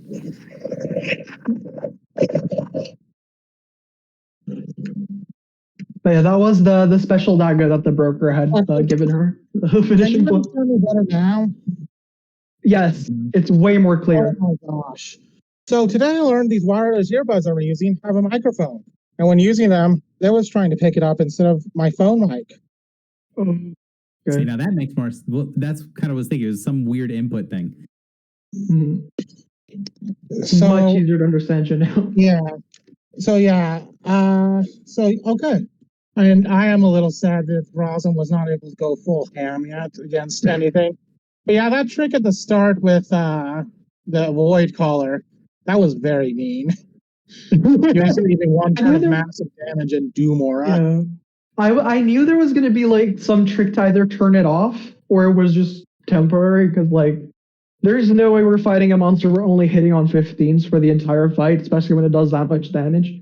Like I know Gary well enough that I knew it was not going to be an entire fight against that thing, and I knew there was some trick. So it wasn't the trick I was expecting, but that was pretty cool. It was scary. And I'm going to be honest, I did forget I had Boots of the Fancy Monster, so I didn't realize I could shift 2 squares. I'm kind of wondering what would have happened if you had left them in there, because like rules is written and not knowing anything else, Dolcev would have died in there from the zone damage. Yeah. Margot would not have gotten her thing from the. That may have been one of the things the way the adventure is written. Like, you need to kill this guy. He has an ability that can destroy himself. So yeah, true. If you do not save him from his own ability, bad things, but it becomes so much more difficult to complete your secondary objective. So really cool. the golems go back to ignoring you. They do take up positions on either side of this enormous crystal. Mm-hmm. And eventually that void pitters and fades away after a few minutes of oscillating darkness. Can I tell what the crystal is now that the fight is over? So you can spend some time examining it if you want. Okay. I'm going to put everyone up here. This is just make sure that people don't get skipped over as they're examining and looking at things. So Margot, there's a big crystal. What do you want to do to examine it? What are you going to do with it? And yes, you can short rest, that sort of stuff. You guys are not currently in danger. Anyone willing to give me 1 search during the short rest so I can Sure. Beautiful. Thank you. Cool. But yeah, I think let's see. No, actually, I don't think she'd go for the crystal first. She just stabbed him with the knife. She wants to see if she feels any changes. She's a selfish individual at best, so she's like, is the effect immediate from that knife, or is it something that's going to happen later? Different, but once you kill Dalsath with the blade, the blade hums in your hand. It's actually somewhat difficult to put the dagger down or to put it away. It feels good to hold it, and it has this pulse to it, this rhythm, like you're holding a living heart. Okay, that's interesting. Can she tell what exactly is causing that? Like with by examining it like magically? 1 second. Her magical senses, yeah.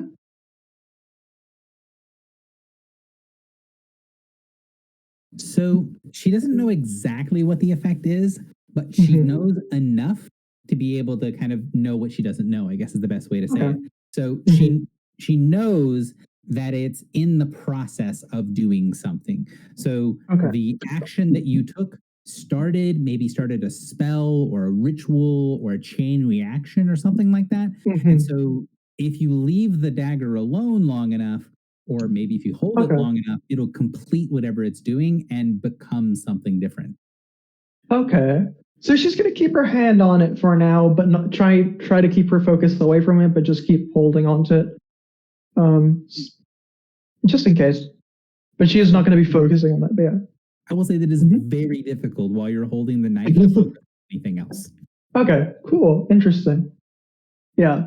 That's her for now then. She's trying her best to at least listen to the others and see what they're doing, but is probably too distracted to actually look at the crystal herself. Yeah. All right. Who else would like to go? Bastion, Roslyn, or Echo? Bastion will mostly just be like hanging around, like patching themselves up while everyone else is investigating stuff, but they would also like to use their, what did you call it, power check, to see if there's any primal power in this area. Sure. So power checks are a thing that so I was gonna say definitely you would be the one to roll. You know if you don't know, you are gonna know or not know. There's no. It's not a knowledge check, so there's no reason to hide it. So with the 30, looks like. Yeah. So with a 30, you can sense that this entire area is jam-packed, full of mostly primal power, although you can see there's weird gaps where you're pretty sure there's something else. The ice that's on the ground at first looks completely solid, but when you open up your senses to it, you can sense that it oscillates, it changes back and forth, and it functions a lot like that liquid you saw in the broker's room. There's sections where it just seems like it's vacant, like there's no power there, but then you can see a wave of power come after in the same area. And since you've had experience with that liquid in the broker's area, you know that what's in the middle, what's in the gaps, is going to be arcane power. So this platform you're standing on is made out of that, is a frozen version of that liquid that you guys saw at the broker's place. The crystal in the center of the room, that thing, when you open up your senses to it, it looks like some sort of wall, like a barrier. It doesn't look like a normal solid object. It feels hollow. And what's inside is glowing with primal power. So there is sort of an encasing on the outside of whatever this is that has strong primal power on it. This some kind of barrier on the outside. But inside of it, there is primal power strong enough that it's shining through the crystal. Okay, Bastion will sort of point out to the party that, like, the power of whatever the crystal is, the power seems to be coming from inside or something. So, you know, maybe someone more knowledgeable should look at it with that in mind. From what we know, what we're looking for is primal, yes? Yeah, and there's a lot of primal power in there. Okay. So weren't we supposed to wait for something to show up? If I recall correctly, we were supposed to, like, before we came in here, we were supposed to wait for the Queen of Summer or something to, like, give us the go-ahead, and then she did, and that's what we were waiting for. I don't think we're waiting for anything right now. Yeah, right now we can just figure out how to let Summer free. That is what we're here for. I have a very strong urge to just shatter the damn thing. No, I remember. She said something about her champion showing up, and I don't think that guy was it. No, it was for her champion to give her the go-ahead, not for them to show up. And they did do that. Yeah. All right, then. Now, I'm not sure how we go about it, but I do recall that the pass that lets us walk here freely is also capable of, well, altering reality in certain ways. Maybe that is our way to get whatever's inside the crystal out without cracking the entire thing. Perhaps we should give it a shot. We just need to figure out how. We do have the currency necessary. Echo did Could make say an exchange. Echo did say that they were going to do something. Oh, okay. So before we get to that, I'm not going to do something. I'm just suggesting to just bash the thing in, but I'm not going to do that without the party. Not immediately. Yeah, gotcha. I think if we can come to another way to let whatever's inside out, crushing it is certainly an idea, and I don't think it's a bad one, but it shouldn't be our first go-to. And we do know that this currency should allow for an exchange, right? We just need to figure out how. Wait, which currency do we have again? I'm forgetting out of character. The currency inside of the... And she gestures at the pass that we were given to come in here and not be targeted by the security. We just have to not use all of it, so we can leave. Well, no, leaving is unrelated to that currency. We're leaving without due to being the attacked by the security. Right. The point is, once we leave this room, the Queen of Summer is right outside. And that is what we need to leave, so we should be safe. But I do agree that using all of it is not the best idea. And she gestures at the golems. Plus, I do want to return, and she nods at the body, to Hercathor, as I said I would. Is there anything else in this room? Like, there's this throne at the back end, maybe? There is.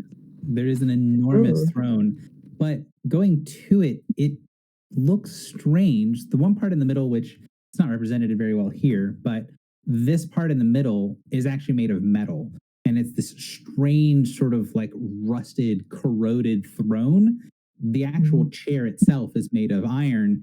Everything else around it is not made of that. It looks like almost like living material, and these very diaphanous, large, fairy-like wings that are going from the throne. But the seat itself, sitting on top of the throne, is this really ugly, rusted hunk of iron. That And then doesn't. you see. God, sorry. That doesn't feel right. No. Feels very off, especially considering these are Fae, I assume. Or it's the Fae version. Well, unless whatever was meant to sit in that throne was meant to be kept there. Unable to leave. Can anybody sense magic there, Primal in particular? Is there any special magic to this object? Anybody more knowledgeable than I can tell? Did Bastion detect anything from there when they made their power check? So I'm going to basically keep that power check going for a little while because you were intentionally trying to look around the whole area. So I don't need to make an extra check for it. I will say that you don't sense any primal power around the throne. Even the sort of basic primal power that you can sense in the walls, in the floor, in the ceilings, coming from the crystals, there's that sort of ebb and flow of primal power that is probably also ebbing and flowing with arcane energy. There's none of that around the throne. Around the throne is sort of an emptiness, a vacant area from your senses. So Bastion will put forward the thrones of void of primal power, although considering how other places around here where when there's no primal power there's usually arcane power, one of our arcane guys might want to scan it. Yeah, I could try to check for that. Yeah, Rosalind's going to see if she can sense any divinity. So should we roll, or is it a hidden check as well? Yeah, so these are power checks, so they're going to be things that you know or you don't know. Okay. So arcana and religion, please. Rosalind, religion is 10 to 29 and 14. So, Margot, you sense there is arcane power around the throne area, specifically right kind of on the metal part in the middle, but you don't really recognize what sort of power it is beyond that. Okay. Rosalind, you can sense that there seems like a box, like a bridge of energy between where the throne is sitting and everything else around it of divine energy. There is a pretty potent, I guess you could say it's more like more like two things that are stitched together, magically speaking, right? So you have this huge amount of primal power around the throne. You have this arcane energy that's kind of where the throne is. And between the two, you have this vibrantly stitched pattern of divine energy connecting the two together and looks to be somewhat sealing the throne where it is. So it feels like the throne is sealed somehow, I think.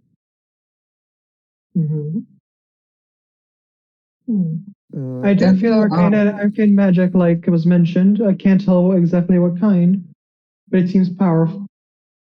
Specifically on the throne.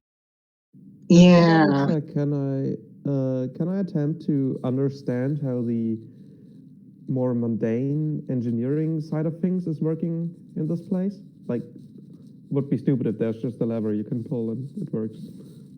True.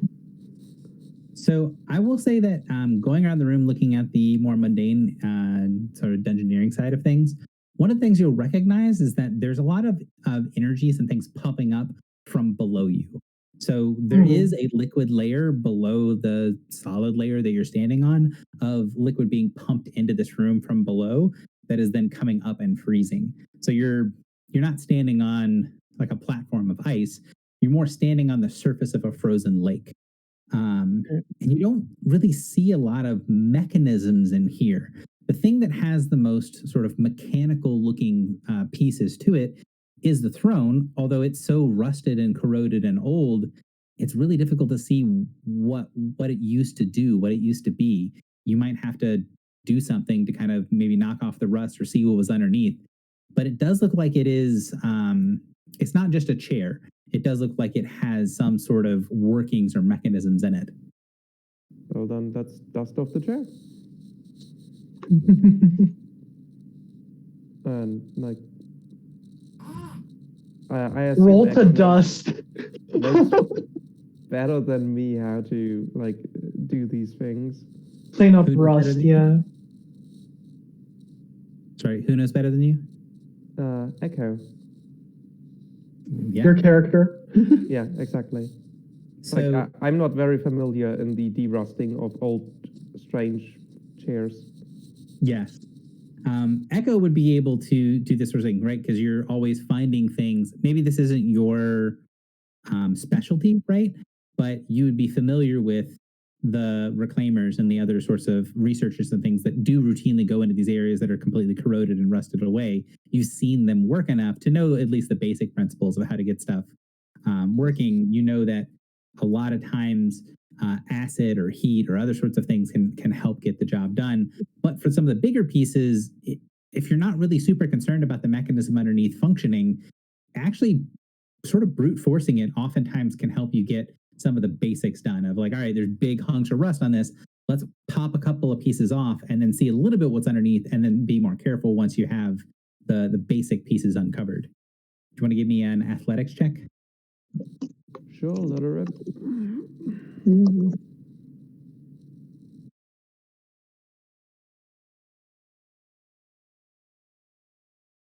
So the athletics check is like to do it while keeping the stuff underneath, right? Or is it to keep it without bothering it? Ooh, never mind. So you kind of kick and break and kind of push some of the pieces apart. And this thing is so rusted and corroded that after a couple of hits, you're like, you don't feel like you're comfortable doing much more to it because the things that you're used to doing, you're used to breaking off big pieces of rust from like walls and chambers and things. This, if you get a couple of pieces chipped off, looks delicate to the point of maybe brute forcing it is not going to be the best plan. Okay. If Marco sees you doing that, she might try to approach it and be like, "Okay, how's that going? How's it removing the rust? Have you run into any issues?" I believe my hands are a little too clumsy for this sort of thing. Maybe mine can do. How would I go about doing this without forcing it? So the default for that would be thievery. Okay, I'll try. I'm decently good at that. Do you have anything I can use to get bonuses? No. Do not think so. So it's just straight. Should I roll or? Yeah, you're going to know whether you succeed or fail. 30. There goes. That's a 20 total. So I believe that's moderate DC. It is indeed. So you start chipping away. You see the pieces that, were uncovered a little bit. And as you start to chip away, you can see the back of the throne has underneath the rust writing on it. You can try to chip away and you can see a couple of letters, but it's going to take you a pretty significant amount of time to be able to do this. And by significant, I mean it's going to take like hours of work the way you're doing it. Now, what you're doing is very effective. It's just very It's a lot. Yes. And you can see a couple of letters that are underneath, and you would be able to see enough to recognize the Barhazad script. What is that script? Barhazad. It's the script that Primordial and Abyssal is in. Do any of you know? Right? Do any of you know any languages that use this script? Will even be helpful to us. You do? Okay. So we want to try to preserve this. I do have an idea for how we could continue about this. She looks at Bastion and then looks at the like plants growing on Bastion and looks at Bastion. Do you know how to use your magic to clean things like this? To renovate? Is it even possible?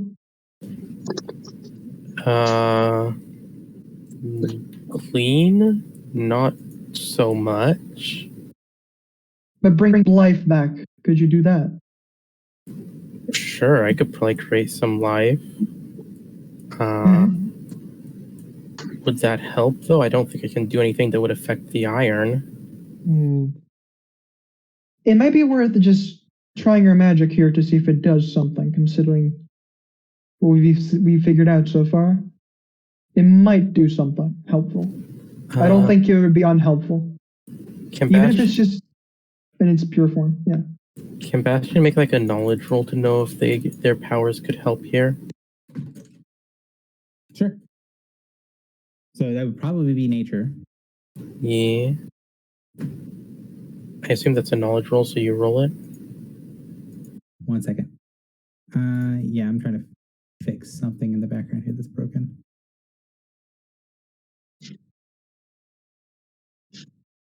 Skill check, sorry. Again, everybody's things being a little different. So as you go and examine stuff, you can see that there's so much primal power around it. The way that you would think to do it would be to kind of get some of the primal power onto the throne, right? The idea of doing this from scratch, that's not really something you're familiar with, but you have done enough with redirecting primal energies that if, say like a plant is not getting enough water, you can redirect it to get water to the plant and let the plant do the growing. Doing that same sort of thing here, it seems like everywhere you would be able to do that, there's something that you can't see or sense that's blocking your ability to get the primal energy into where the throne is to maybe try to rejuvenate it or help it.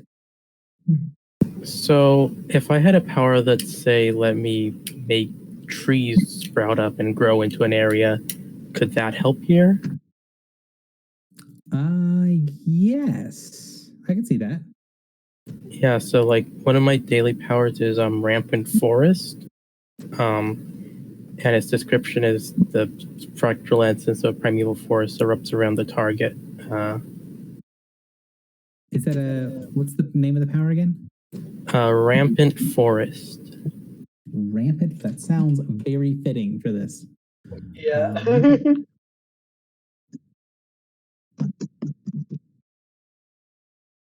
Yeah.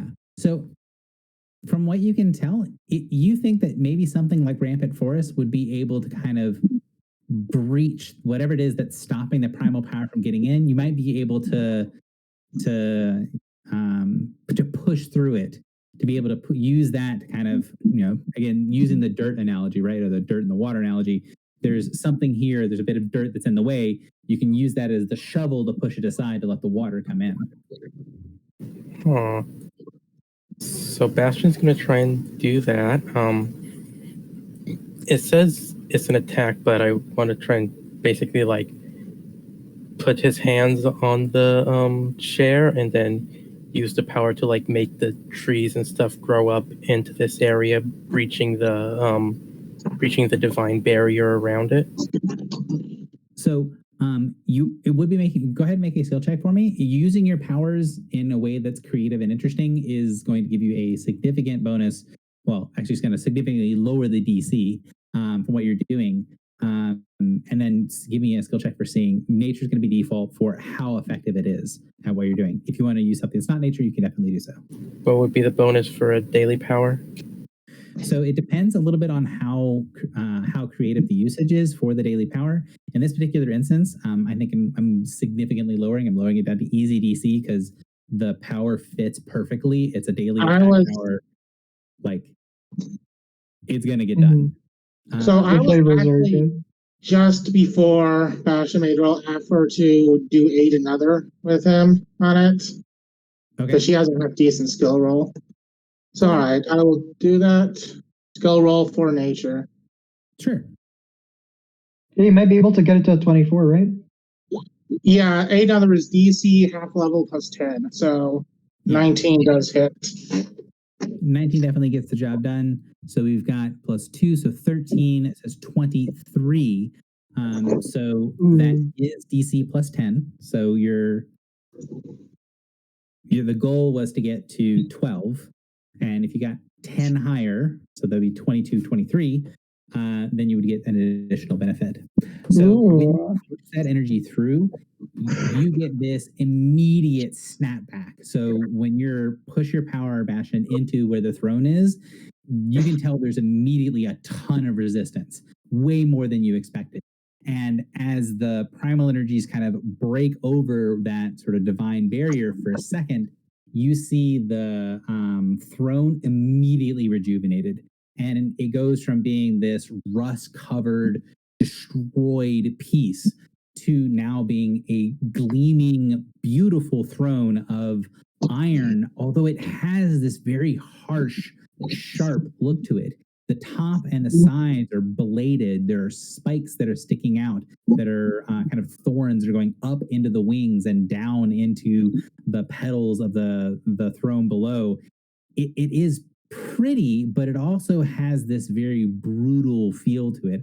Like this chair looks like a weapon in everything but name. And as the energy comes through it, you see that you feel your power get rebuffed as that divine energy sort of reasserts itself. And then when it does, you see the inscription carved on the back of the throne glow brightly, and the words light up in this brilliant Barazad script on the back, glowing in front of you. That's a neat trick. There you go. Good job, Bastion. That was very good. You did an amazing job. Bastion will sort of nod, but their eyes are like, but they're just sort of watching the throne and maybe backing up a bit after their thing is done. Yeah, Rosalind, since she contributed a little bit, since she does know a little bit about primal energies living here, kind of also felt it, but the bulk of it did go with Bastion. She's like, let's check the script. Mm-hmm. What do your Minotaur eyes see?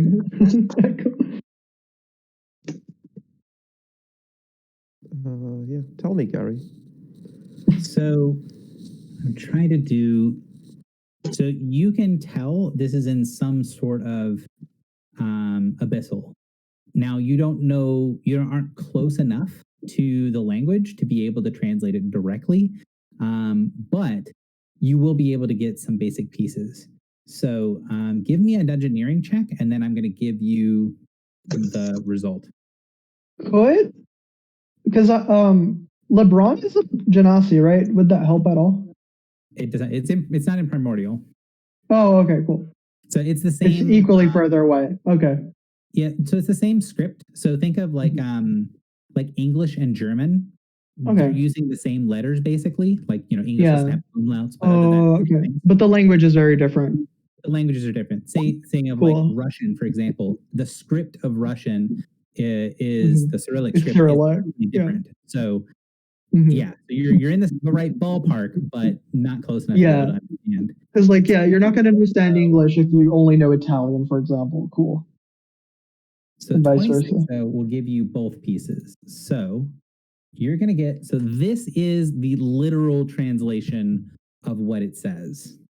Mm-hmm.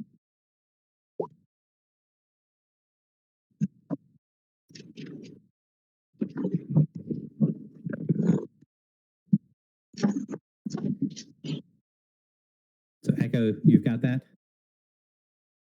Yes, you just put it in chat, right? Right. So. Oh, did you whisper it? No, I sent it in chat. I'm just saying that is the literal translation. I want you to read it, and then I'm going to explain what your understanding of the language can get on top of it. Oh, right.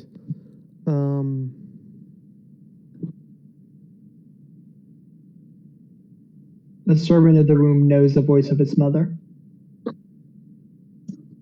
Yes, but the mother of a womb, I mean, that sort of makes sense, but not really. Yeah. Yeah, Gary's about to give us the explanation of it. Yeah. Right. So that's literally what it says from your perspective, because again, you know a similar language, but you're not close enough to get the exact parts of it. And as you're trying to puzzle through and figure out, okay, well, that's not exactly correct. That's not the perfect pieces.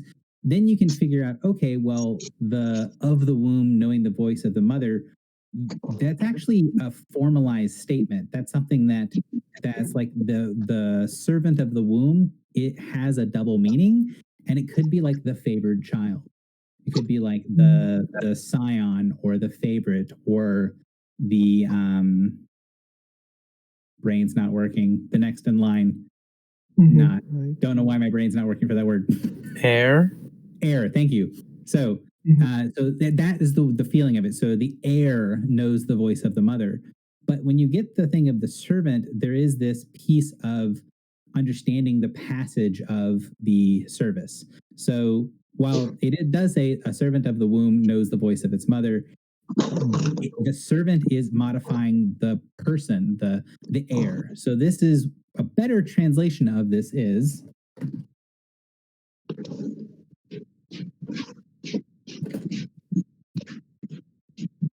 Ooh, that's so cool.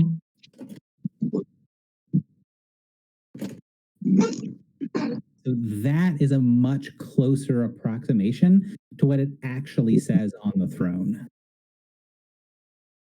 It doesn't get you exactly to where you're going. You know that there's pieces of this that are still wrong or maybe not exactly understood the way you want it to be, but you feel pretty confident that that's close to what it actually says. Probably the voice thing is more like a command or the wish and less like the acoustic thing. Yeah. Okay, so we serve the heir to the throne. We know that the lady outside is the last queen, so she is the heir. So Margot, we should like, know. Wait, do you want to be Yeah, the heir if she's the queen? The heir would be whoever she chooses to succeed. Margot like touches her chin and is trying to remember if the lady outside said anything that could be relevant to this, or if there's any piece of lore she might remember that could maybe potentially come into helping out. When you're saying lady outside, what are you meaning? The queen, sorry, the queen. We met outside of this place. So I don't think that you're gonna. I'm looking at it right now. I don't think you're gonna have anything else beyond what you as the player. I'm mostly asking like because it's been a while. Was there anything mentioned that I guess not because I don't remember and I usually have pretty good memory for these things, so I don't think there's anything specific said that would apply to this. Okay.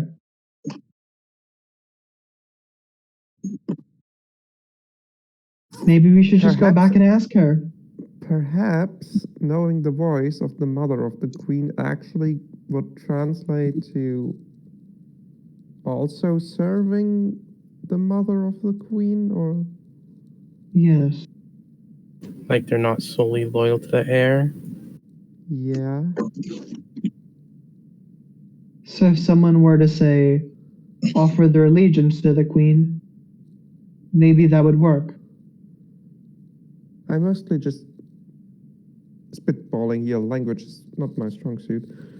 You know what? I'll take one for the team. And Margot is just gonna go up and like kneel, I guess, and all showmanly and say, how would you word this? I offer my service to the heir of the throne so that I may know the voice of the mother of the queen.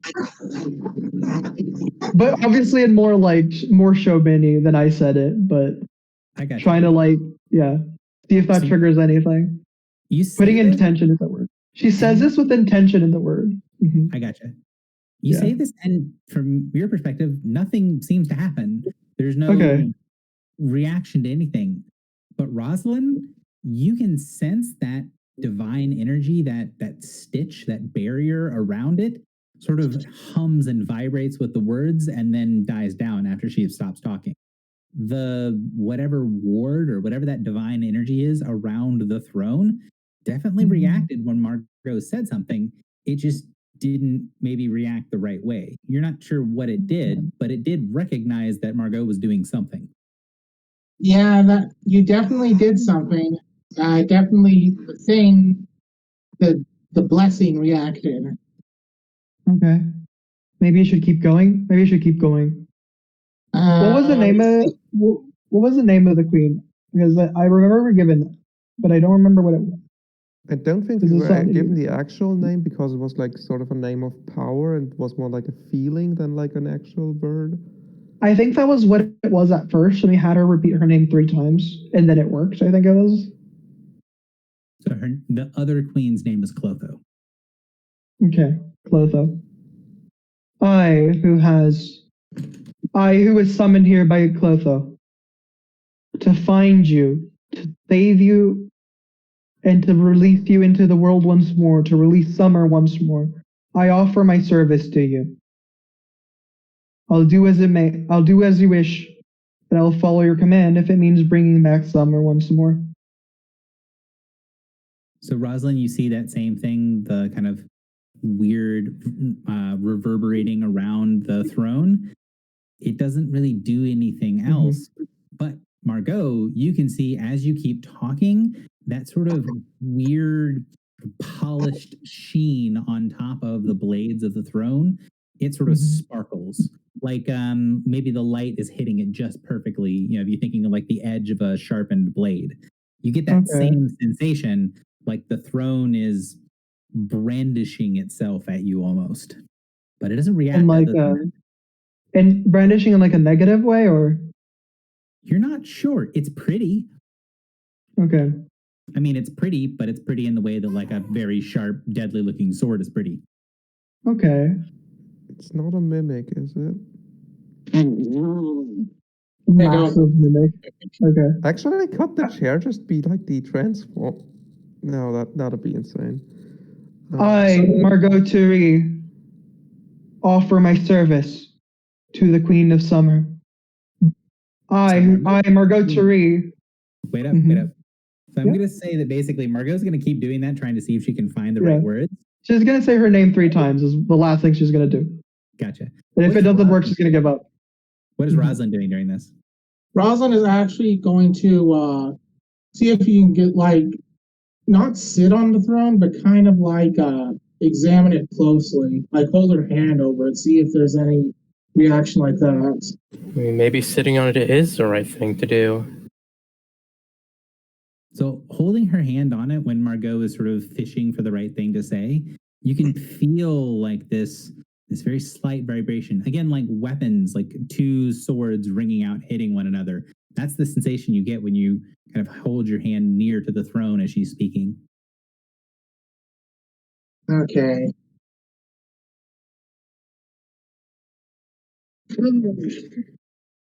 So swearing fealty didn't work. Well, it made something vibrate, but it's clear that's just step 1. It vibrates as we do it physically. I can't understand what you're saying. It vibrates as I get it physically, and it seems like swearing fealty to the former dead queen, doesn't seem to do anything other than to make it shake. So clearly it's step 1 or step half. What is the manner of this vibration? Could you describe it? It feels kind of like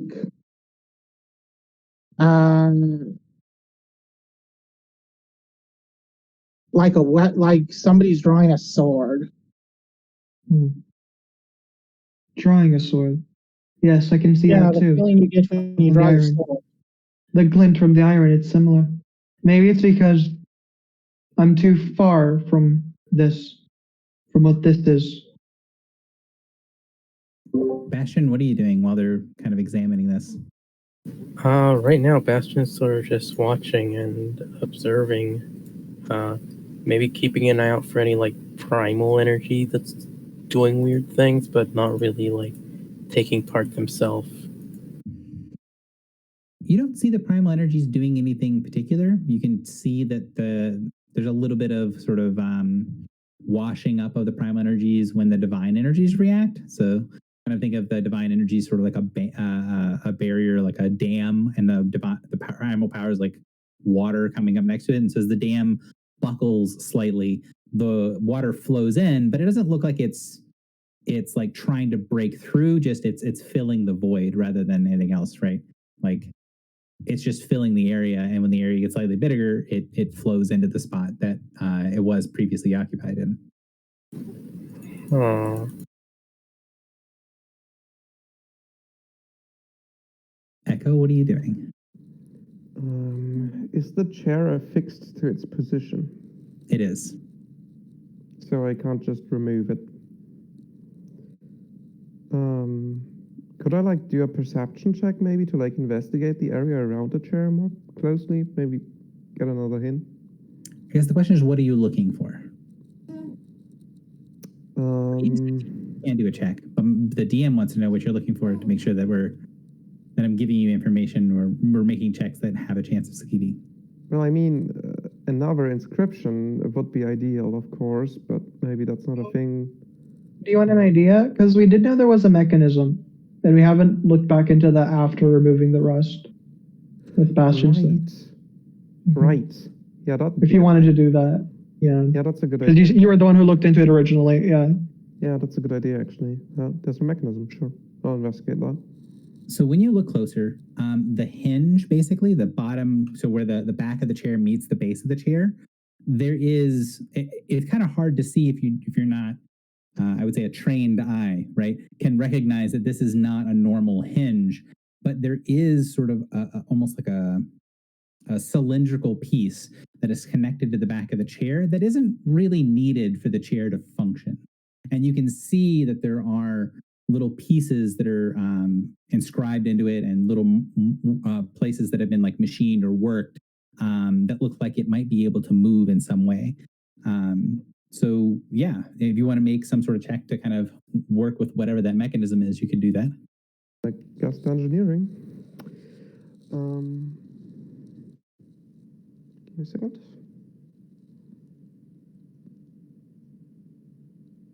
That is Oh, hell yeah.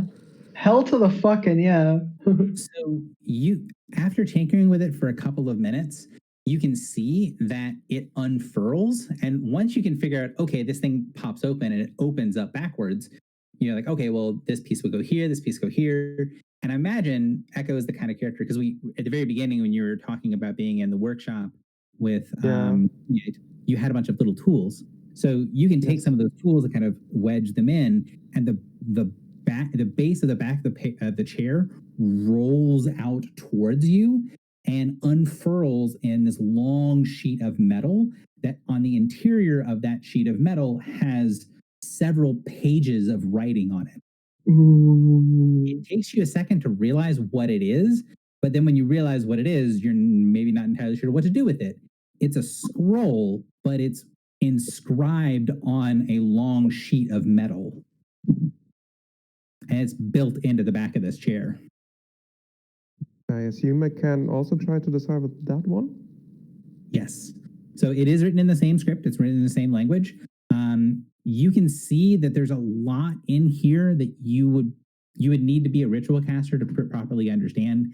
And because you don't have the exact right language, it's really difficult to parse because ritual writing isn't prose. It's more like poetry.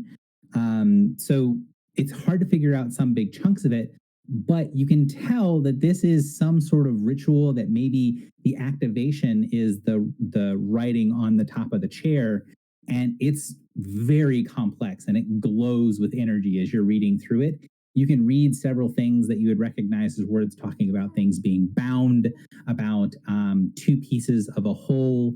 You can see lots of chunks that are in this that you recognize from other scripts, but it's really difficult to decipher as one whole thing. The key pieces that you get from it are that whatever this scroll spell is, it is linked with the chair, and it is linked with the writing on the outside of the chair. It does talk about two pieces of a whole, and there is some sort of mechanism that seems like it's supposed to be done. So this scroll is waiting for some kind of activation. We need the night. Maybe, yeah. Okay. So great. And none of us are wizards, so of course we can't just decipher the magic. Great. Well, maybe Should we go someone here. fetch Chloe? Oh, sorry. Well, maybe someone here who is a bit more knowledgeable about the arcane arts. If you can Help translate me the fill in the words, gaps. I can try to help. Yeah. I am not a ritual caster myself, but I could try to help out a little bit. Maybe I'll do something. We probably won't get all of it, but a little bit more might be helpful. Go ahead and you're going to know whether you succeed or fail, whether it makes sense to you or not. So, Okay, hit me up skill on check. Arcana check. Arcana. I don't imagine this counts as nethermancy or necromancy, so I'm not going to add that extra +2. It is not. Yes. Gods, I rolled miserably 17. So basically, what you're going to get from it is that there's a lot of stuff in here that's talking about binding magics. You know enough to know that it's just not something that you're familiar with, right? Like, yeah, if you opened up a book about like the arcane arts and you saw a bunch of headings of things that you just weren't familiar with and could close it, that's basically what you're getting from this. Is a bunch of things that you know the words kind of, but you don't know anything about the stuff in it. Okay, interesting. Maybe we should go get Clotho outside and get her to look into it. It is safe in here now. At least we think it is. And in the worst case, we can tell her what is inside and she can decide for herself. So you look back across the whole area and think about as you're going to leave, you don't see a way out. That's not good. Area that you came in, maybe if you walk through it again, it would activate, but the portal you went through here, as soon as you made it through, it went away. Maybe there's some activation, or maybe it'll just turn back on when you go through, but you're not sure. Do we want to at least try that, or do you want to wait a little bit longer, look through this a little bit longer, and then try? Maybe we should try something with the crystal first?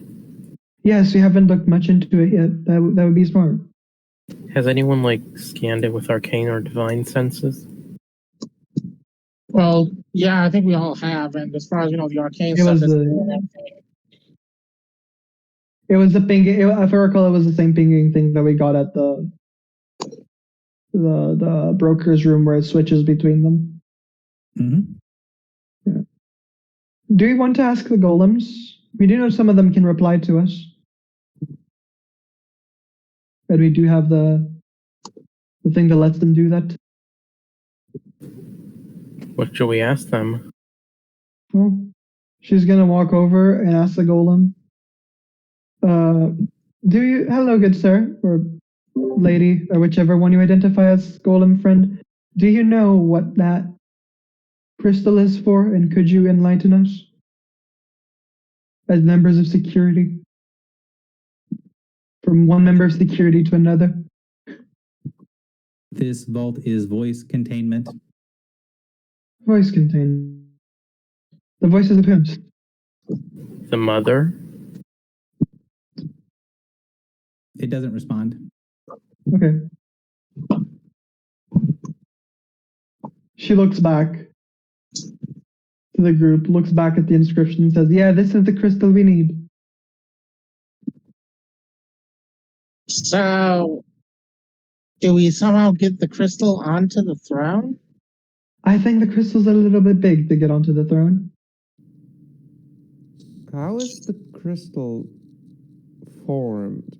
Like, is it sitting on top of the ice, or is it like actually growing out of the ice? And oh, like that's a really good question. Part of the ice. So from where you guys are right now, you can sort of see through the ice. So if you look down, you can see that right below you, it's crystal clear. But in the middle of the room, there's basically a pillar of that orange crystal coming up from as far down as you can see, that then kind of goes up at the top here. So this is, think of it sort of like a giant scepter that's in the center of the room, where you can just see the top of the scepter, and it's all made of this orange crystal. Maybe someone could try touching it and talking to whatever's inside.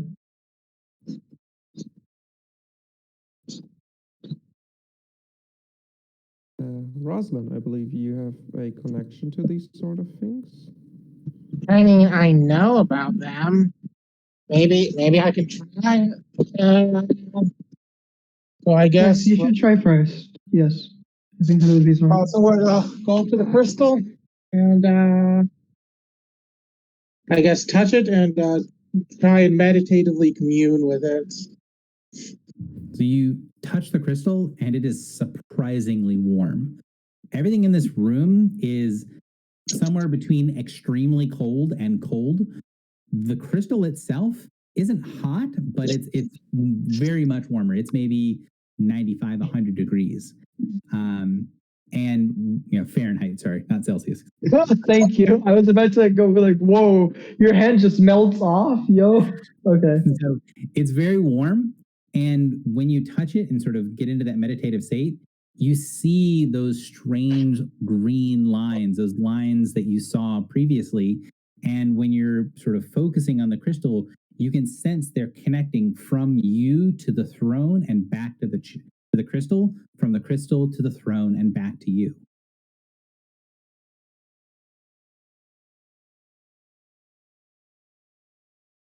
Sort of dropped, I guess. Okay, so we can. That's definitely connected to the throne. Yeah.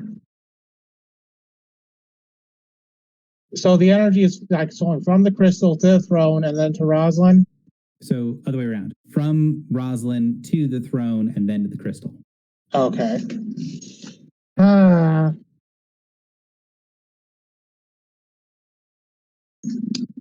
You know what? It's time to be bold. Rosalind is going to sit on the throne.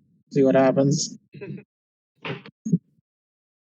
Remember, if I get possessed or die, make sure to return her remains to her father and blame him. Blame him. I love that. Rosalind goes and sits down on the throne, and you see several blades on the thrones lift up off of it, and bits and pieces of the throne that were just a solid piece of metal form into small spikes that then stick out. And you see a couple of things right next to where the armrests are, where your hands would be. Raised up on it is one little spike of metal that it's kind of where your hand would be if you put your hand on the armrest. On the one hand, it's not going to possess me, but on the other, it would stab me. So basically, if she sat in this, it would kind of stab her a little bit at most. It doesn't react until you sit down. Once you sit down, it becomes much more uncomfortable to sit on. And then you see that one little spike rise up on the armrest. Okay. It wants your blood. So, you know what? Yeah, Rosalind's going to do a slight prick on the spike with her hand. So you prick your finger on the spike, and as soon as the blood kind of wells up through it, it then sinks down. You get this strange sort of crinkling metal sound as Echo, you see the mechanism that you were messing with, the scroll roll up and then kind of contract and pull in. And you get this brilliant wave of energy that comes up. And by brilliant, I mean like opalescent. So it's all these colors coming up, radiating through your hand and glowing through your hand. And then as it settles back down, you see letters and words start to appear on the sides of the throne. Echo, where you were kind of tinkering with the mechanism, you see these words very rapidly scroll through on the back of the throne. And you get this thing that you've seen before, right? So it'll be one word that'll appear on say the far left of the throne if you're looking at the back of it. It'll appear and then it'll go away. And then next to it be another word. It'll appear, it'll go away. And you see it very rapidly cycle through words. And Echo, you've seen systems that do this before in the rings. This is like it's checking, it's running sort of through a database, right? It's checking against certain things. And as they go through, you see the energies of the throne build and build and build and build. and then it finally gets to the last piece, and you see the thing light up, and then you can actually recognize some of the letters and words, and it says the Spear of the Morning. And then that one lights up, and Rosalind, to your eyes, the crystal in the center disappears. You can tell it's still there, but while you're sitting on the throne now, you can see through it, and there is a circle of stones with strange implements there. There's this vibrant green light, and when you look side to side, just around the edges of it, you see the world sort of twists, like the planes are all folded in on each other. And you can see green valleys and deep forests and other sorts of vibrant pictures through that center area. Interesting. This is pretty neat. What do you see? What happened? Actually, There's this, one second. Rosalind, this is what you see. Ooh. oh, can anybody else see this, or is it just me? Just you. So you'd have to describe it to them. Okay. So there is a circle of rocks of some kind. There's a forest with like the trees bending into a portal or tunnel beyond it. There's some kind of white thing in the center with a whole bunch of, I think, spears or some kind of totem, maybe both, raining around it as well with the stones. And it's glowing. And I see there's none a of glowing. that. Oh, sorry. Does say something about a spear here? Yeah, like there's a ring of stones and like spears or totems. Rosalind, you should walk towards that. You should walk towards that and see if you can walk into it. Okay, so Rosalind gets off the throne, and what happens? You get off the throne, and it's still there. You can see, if you kind of look out of the corner, like if you turn your head to the side and you look out of the corner of your eye, the crystal's still there. But when you look at it straight, when you look at the center of the room straight on, you see what you see in this vision. So she approaches where the crystal is, places her hand where she knows the crystal is. And everyone else sees her hand fade right through the wall of the crystal, like it wasn't there. Rosalind steps into the area and turns around and goes, can you guys see me? So wait, can we see Rosalind or? You can see her. She's standing inside of the crystal. Can we Yes, you hear are inside her? of it. Yeah, you can hear her. Oh, you are inside. That's Can you- interesting. Yeah, it's not the crystal. It's like it's gone from my perspective. Keep going. Keep going. Get to the Okay. center of it. The glowing So light. at this point, Rosalind is not going to be stupid and draws the sword as she approaches the center of what she assumes is some kind of ritual shrine or something. So that thing that you see in the middle, Rosalind, this down here, Yeah. as soon as you get close to it, you get this sensation of power. Not this sort of vibrant, like flashy lightning strikes, that sort of stuff. It's like something ancient. This feels like a ritual, but it's only kind of a ritual in some of the most broad strokes. This feels older than any ritual magic you've seen. There's no lettering, there's no words, there's no writing even. But there is this sense of purpose with each of these pieces placed in the circle. And that glowing ring of smoke in the middle is twirling again and again, flowing into itself.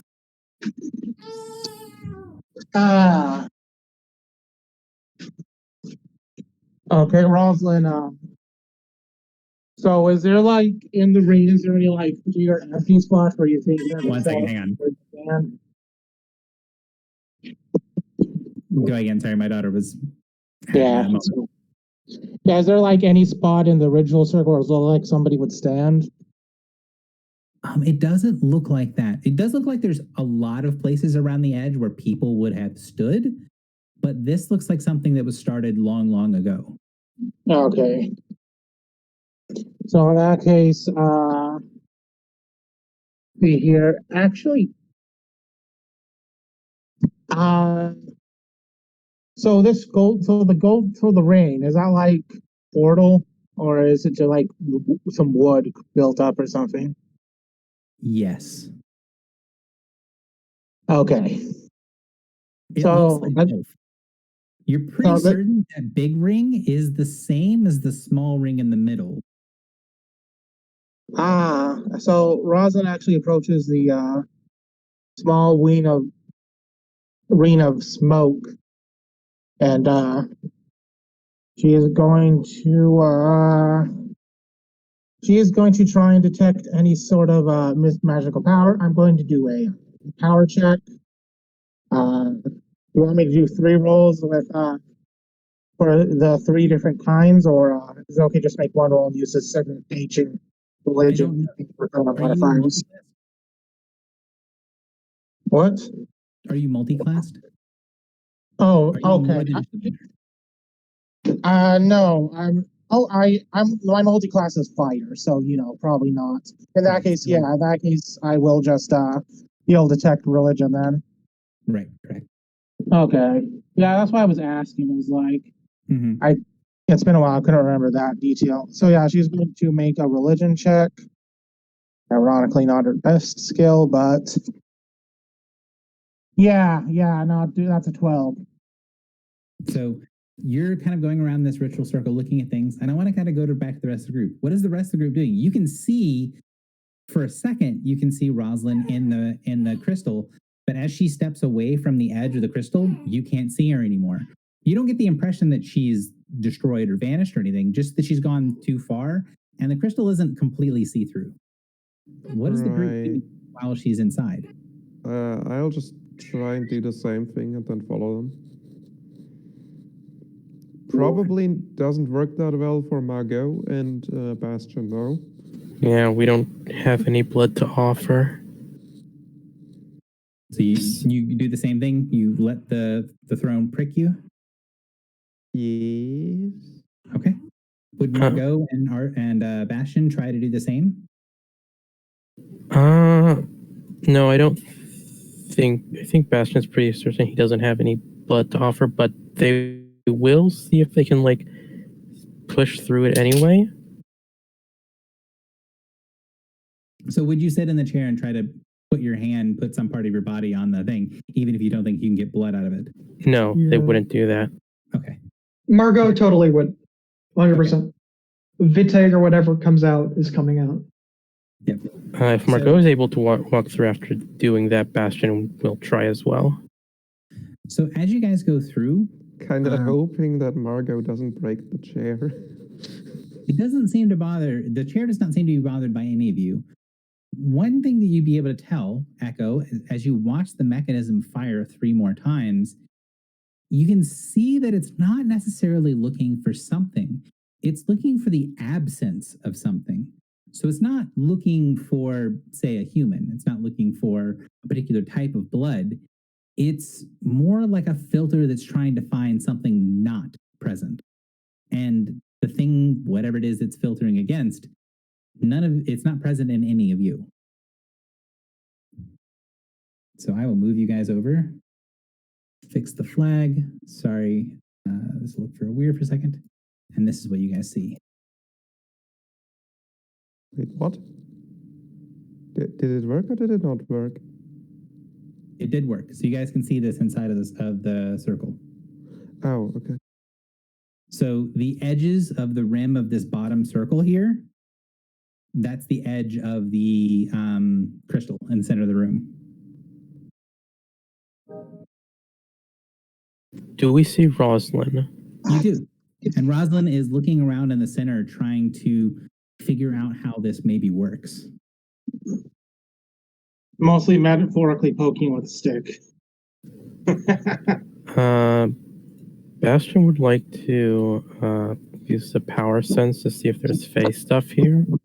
I mean, see if there's primal stuff here. So when you send out, when you open up your senses to primal power, you just feel sort of drunk with power. Wherever this is, there's primal power flowing so strong here that it makes you, you're a warforged. You don't actually get nauseous, but you feel overwhelmed. You feel almost sluggish being around this much primal power.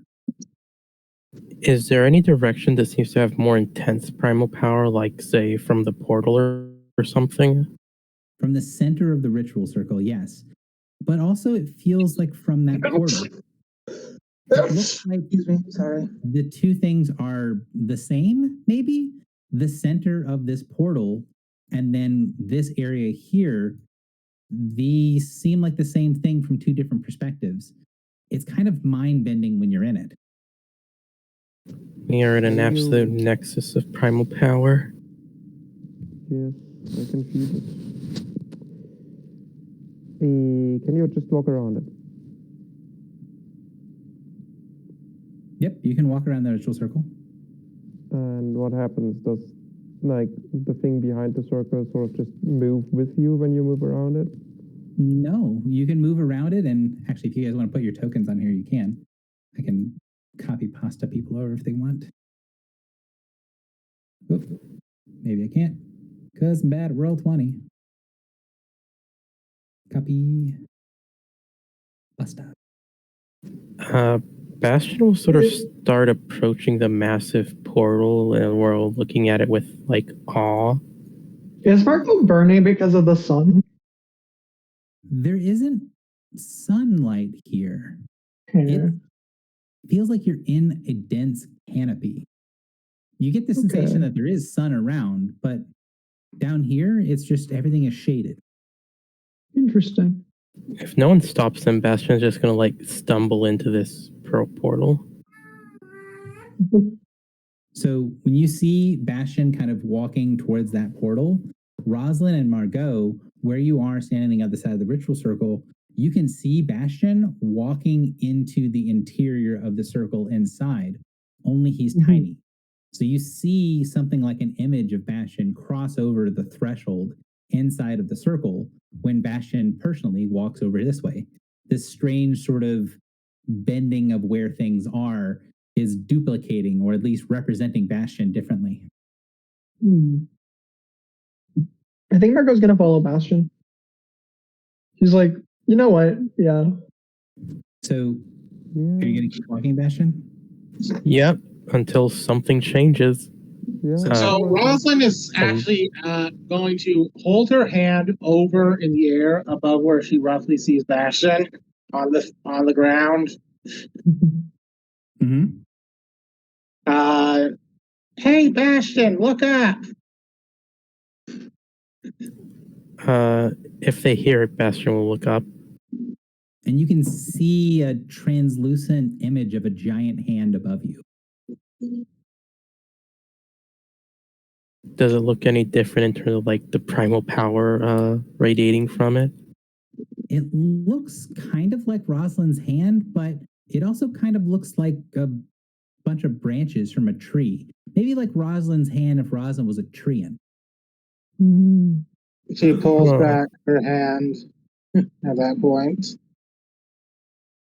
Bastion, as you walk to the edge of this, you get this sensation of standing at the edge of the kind of area between where you are and the next area.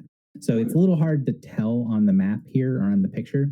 But if you sort of have the outside area here, it's outside of this big circle, that's area 1. And then between the outer ring and the inner ring, that's area 2, where Bastion, Echo, and Margot are. And then out inside of this interior here, this is area 3. So Bastion, when you get to the threshold of the third area, as soon as you step onto it, you get this strange sensation, and everyone can see the portal around you twist slightly and look a lot more like a mouth than anything else. And the top of it, you can see outlines of an eye or eyes on the top. And Bastion, on the far side, you can see sunlight, brilliant sunlight coming into this area. And in front of you is a woman. She turns to you and sees you standing there. And you can see there's a bunch of things that are just slightly off. She looks human, elven, maybe, you're not sure. But she also has a sense of age to her. And there are certain pieces on her that aren't quite right. Her right eye swirls with these hidden depths that remind you of the series of portals you just walked through. There are pieces of her that look almost painted rather than real. and some parts of her fade in and out, like you're looking at something at an extreme distance, but other things are in perfect detail. Hello?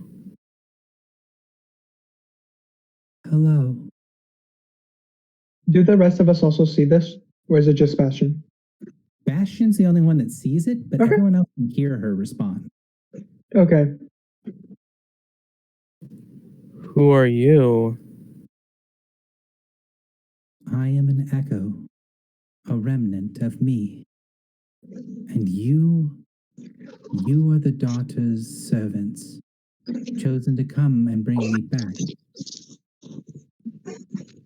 Well, what is your name? She doesn't respond. Well, she doesn't respond to you, I should say. Okay. Margot, are you staying back to where you can't see her? I think Margot doesn't know that the sun is going to be that powerful, so she's going to step over to the boundary there, yeah, to be able to see what Bastion sees. You can sort of see the image of the woman, but it's so bright in the sunlight that it kind of hurts your eyes to look. Okay. How long have you been here? She smiles a very sweet smile, and you get the feeling like someone wants to give you something. Cookies? Present? A warm jacket to take outside when it's cold?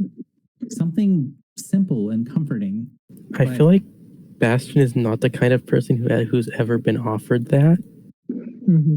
Yeah, and it feels strange. It feels like an uncomfortable kindness. She says, time doesn't mean much to someone like me. But are you to take me away? What is your name? She asks again. I am Now that you can. What is Summer's name? Summer's name are the deep valleys. Summer's name are the warm suns, the open meadows, the things that grow, things that are. I am all of those things. But if you want my name, you must be ready to hold it. I am ready to hold it. Are we all ready to hold it? She turns to the others. Roslyn just came in. Is like, what? Okay, I can hold things. Bastion is just completely transfixed by the summer. Echo, are you ready to hold it? Come this far for turning back now, sure. She nods and smiles and turns over, like using a hand to like shield her eyes and says, yes, we are ready to hold you. You're ready to hold Summer. What is your name? So she looks at the four of you and then she focuses on Bastion. If I were to have a favored child, the child would be of growth, of life, of the ever-growing, the rampant forest. She smiles and you see there's sort of weird pointed teeth. Like for a second there, she has a wolf's smile, and then it fades back into this very sweet, motherly-looking smile. If one is to have my name, I would bid it be thee. Very well. Margot's going to take a step back so that Bastion's the only one there. Then I shall hold it if that is what's needed.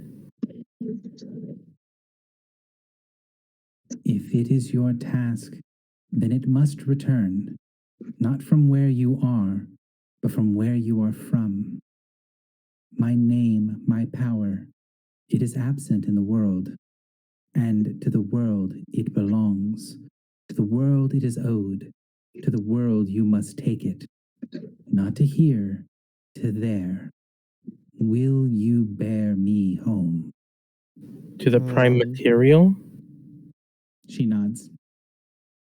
That is our goal, so yes. Wait, weren't we supposed to bring her back to her child?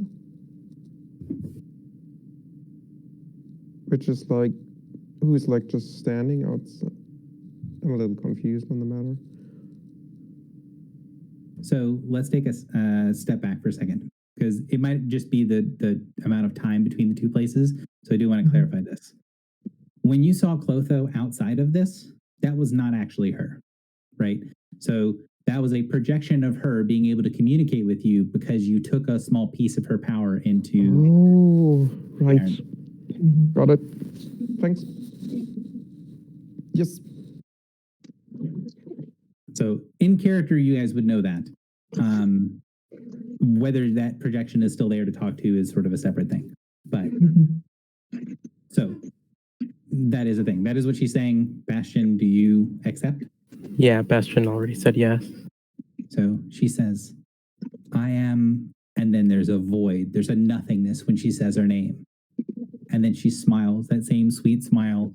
And you get this weird sensation of warmth all over your body, like a towel that's been warmed in the dryer and then wrapped close around you. You feel like someone's put some hot cocoa in your hands and trying to massage your shoulders to get you to relax. She says, I am. And then you smell flowers. You smell clean running water. You get this sensation of walking through open meadows with grass on your feet, but you don't feel things on your feet, or at least you hadn't before she started talking to you. I am Lacassin. You now hold her name. So Bastion will sort of be staring and sort of nod in affirmation. So take a second to read through the boon. Bastion, you have that now.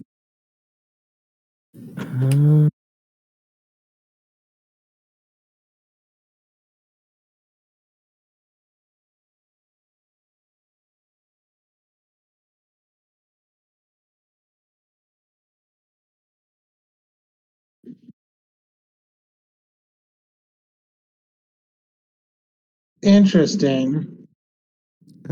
Just to clarify here, is it lose or spend the healing surge? Which part? The power part, the daily. Yes, you may spend a healing surge. So you gain hit points. So no. So the way it works is you may spend a healing surge. If you did spend a healing surge, instead of gaining hit points, you get the second effect. So that second sentence. It's at the bottom. Yeah, it's at the bottom. Okay. If you do, you can still use that effect if you do not have a healing surge. You just won't get the extra benefit. Mm-hmm. Reading the power explains the power.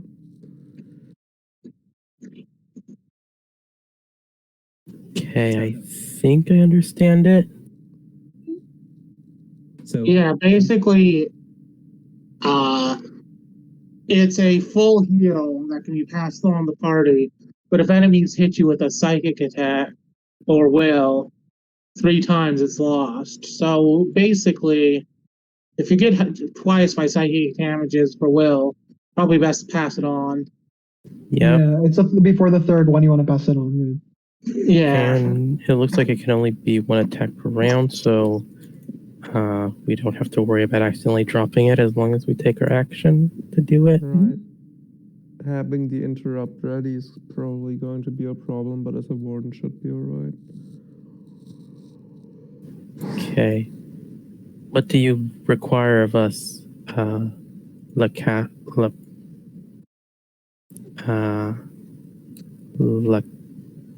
sorry, I can't make sure I'm pronouncing it out of character. that's fine. Lacassin. So What they do got like a, like Loch Ness, Mhm. only with more of an A sound to it. So Lech, and then Essen. So Loch Essen is the character's name. What do you require of us, La Hessen? So you see her, the sort of little things that were off about her are starting to get accentuated. The eye starts to twirl away. The pieces of her clothing that look like they're flowers and leaves and things like that are starting to crumble and fade away, and says, I wish you to survive and to bring me back to a world that has forgotten me. You can see she's disintegrating more or less. As you command, and Bastion will sort of like bow to her before turning around and starting to walk away.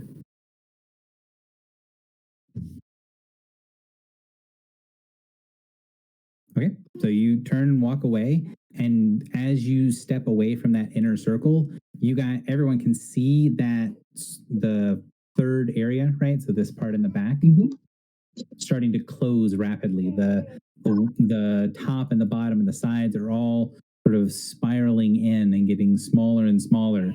You get the sensation that the woods around you are starting to feel dangerous. We should run. So, does everybody get out of this area? Yeah. I think we're done here. So, you get out of that area, and as you finish leaving, the last sights that you see are the pieces around that ritual circle. And as the world is sort of fading, the magic is collapsing. That area looks darker, looks harsher. You can see that around each of those totems, around each of those stones, that ancient ritual that was made, there are figures, ghosts, remnants of what was.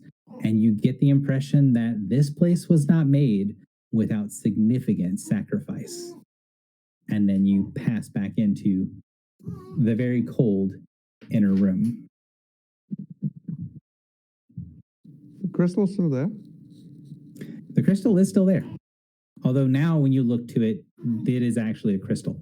The words that were glowing on the throne are now dull. They're still there, but they're not glowing anymore. And you guys feel the whole area is it's a lot colder than it was. You knew before that you were standing in a room full of ice. Now it feels like you're in a freezer. Is there still primal energy here? There is, but it's pretty significantly reduced. Right.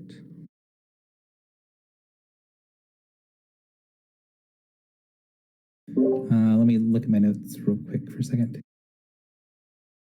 So when you step out, Echo, you step out of the interior, you're looking around, everyone's feeling what's changed in the room, and then you see one of the golems turn towards you and say, the portal room is, and then you see the creature's arm move and point up, and you see the fingers of the golem sort of elongate out and snap and change into this weird sort of stair-step pattern, which after a second you realize it's like a map. It's showing you every turn and twist. It's pointing, but it just broke or changed its finger into looking like the interior of a map.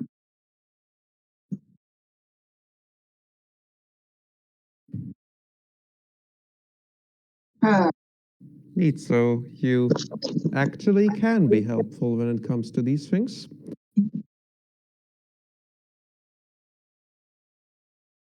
It doesn't respond.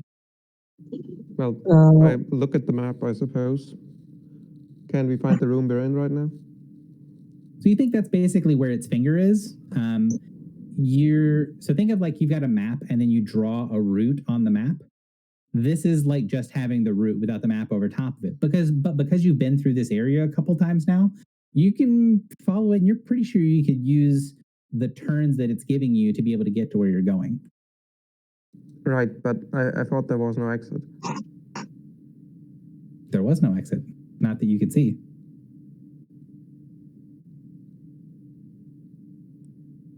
We can just try to step through the same place we came from. Maybe it will work through the portal after all.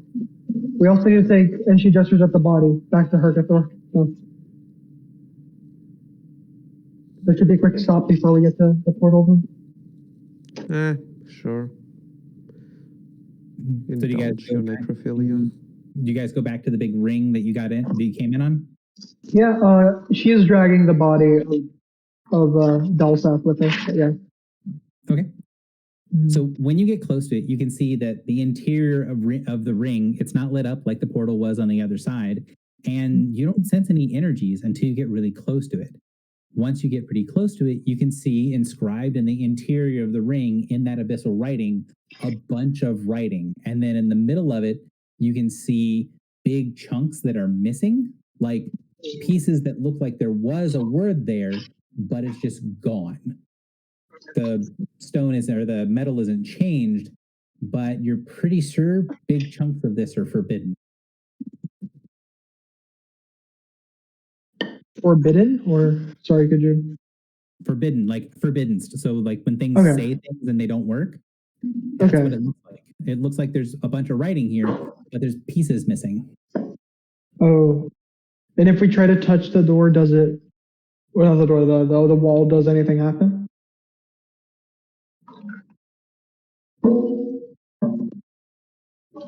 So think like this. So you've got like writing, blank, writing, blank, writing. So it's like if we were to fill in those places. Okay. This is not ideal. We might need to fill in the blanks. Does anybody know how to do that?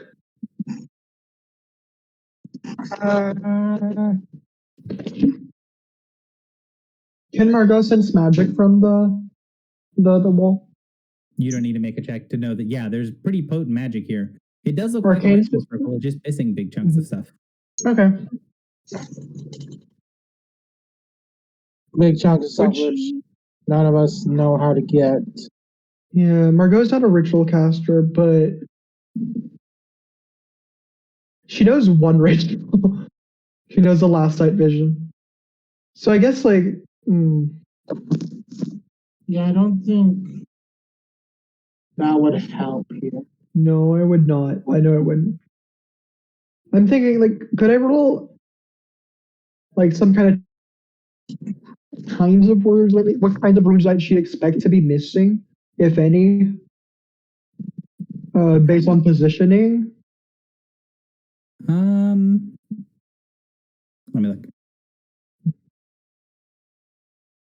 It might just be the case that we have to insert the name of the Queen of Summer there. But that also might be what we just took out. So you can see that there is some stuff missing, but from what you can tell, it's the parts of the binding of the ritual. So these are like the way you would draw upon. So the power source of the ritual seems to not be there. Okay, so it should be easy. She says it should be easy enough to insert power into it. Oh boy. Perhaps we can now offer our allegiance to the Queen now that she may properly sit upon her throne. Or maybe we can use the coins to give them a bit of juice. Yes. Coins? Can I have the coin?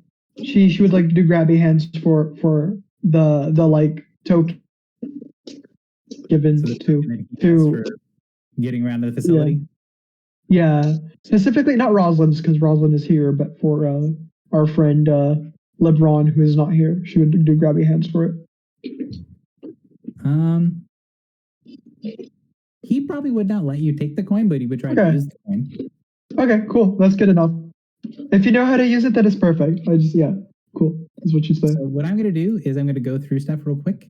Because I do want to try to make sure we can get past this. So Bastion, I'm going to have you go first just because I'm going to try to go in order here. You come up to this thing and you see this writing. What is Bastion doing? You know you're trying to activate the portal and it's getting much colder in this room. You know that if you guys don't find a way through, it's going to start hurting you to be in this room that's so cold. I mean, Bastion kind of has to rely on the people who know about arcane magic here, unless they, like, I don't know, see something that they can either hit or use primal power on. Like, Bastion doesn't know much about arcane power, so they're just going to try and stand back and let the other people do their thing. Okay. All right. So Rosalind, what are you doing?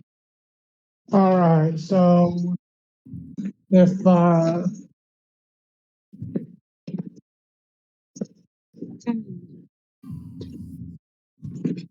so the coin, using the coin,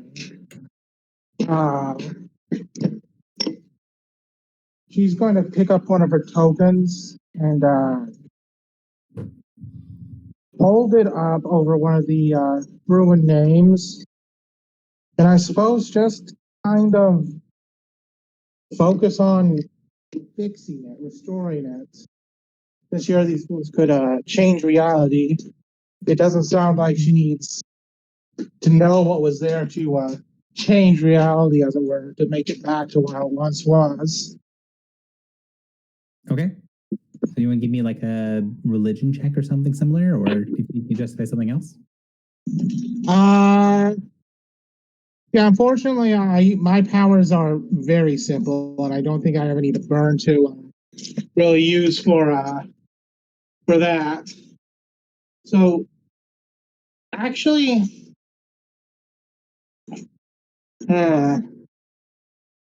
yeah, I think that's gonna be it. So yeah, making the religion roll. Just let me click the power, click the character sheet. Sorry, my I accidentally closed my character sheet. It's all good.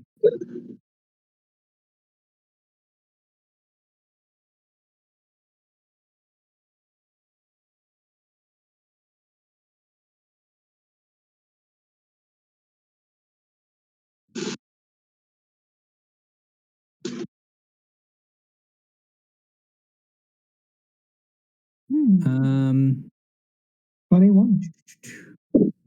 Sorry, religion 21. So throwing your energies into it, you can see your power, the divine energy, sink into the area where the ritual is, and you can feel it highlighting that blank, that void of energy. And every time you try to throw more things into it, it just gets sort of rebuffed off. Like there's really nothing to grab hold of. There's nothing for you to anchor to. And without that, you're not sure what you're supposed to do here. There's just pieces missing, and they feel more like puzzle pieces than they are like something that's written there, right? Something you would slot in there, like you'd physically push it onto the plaque, but you don't have any of those. Echo, what are you doing? I mean, I can sort of read it, right? Yeah, you can read it.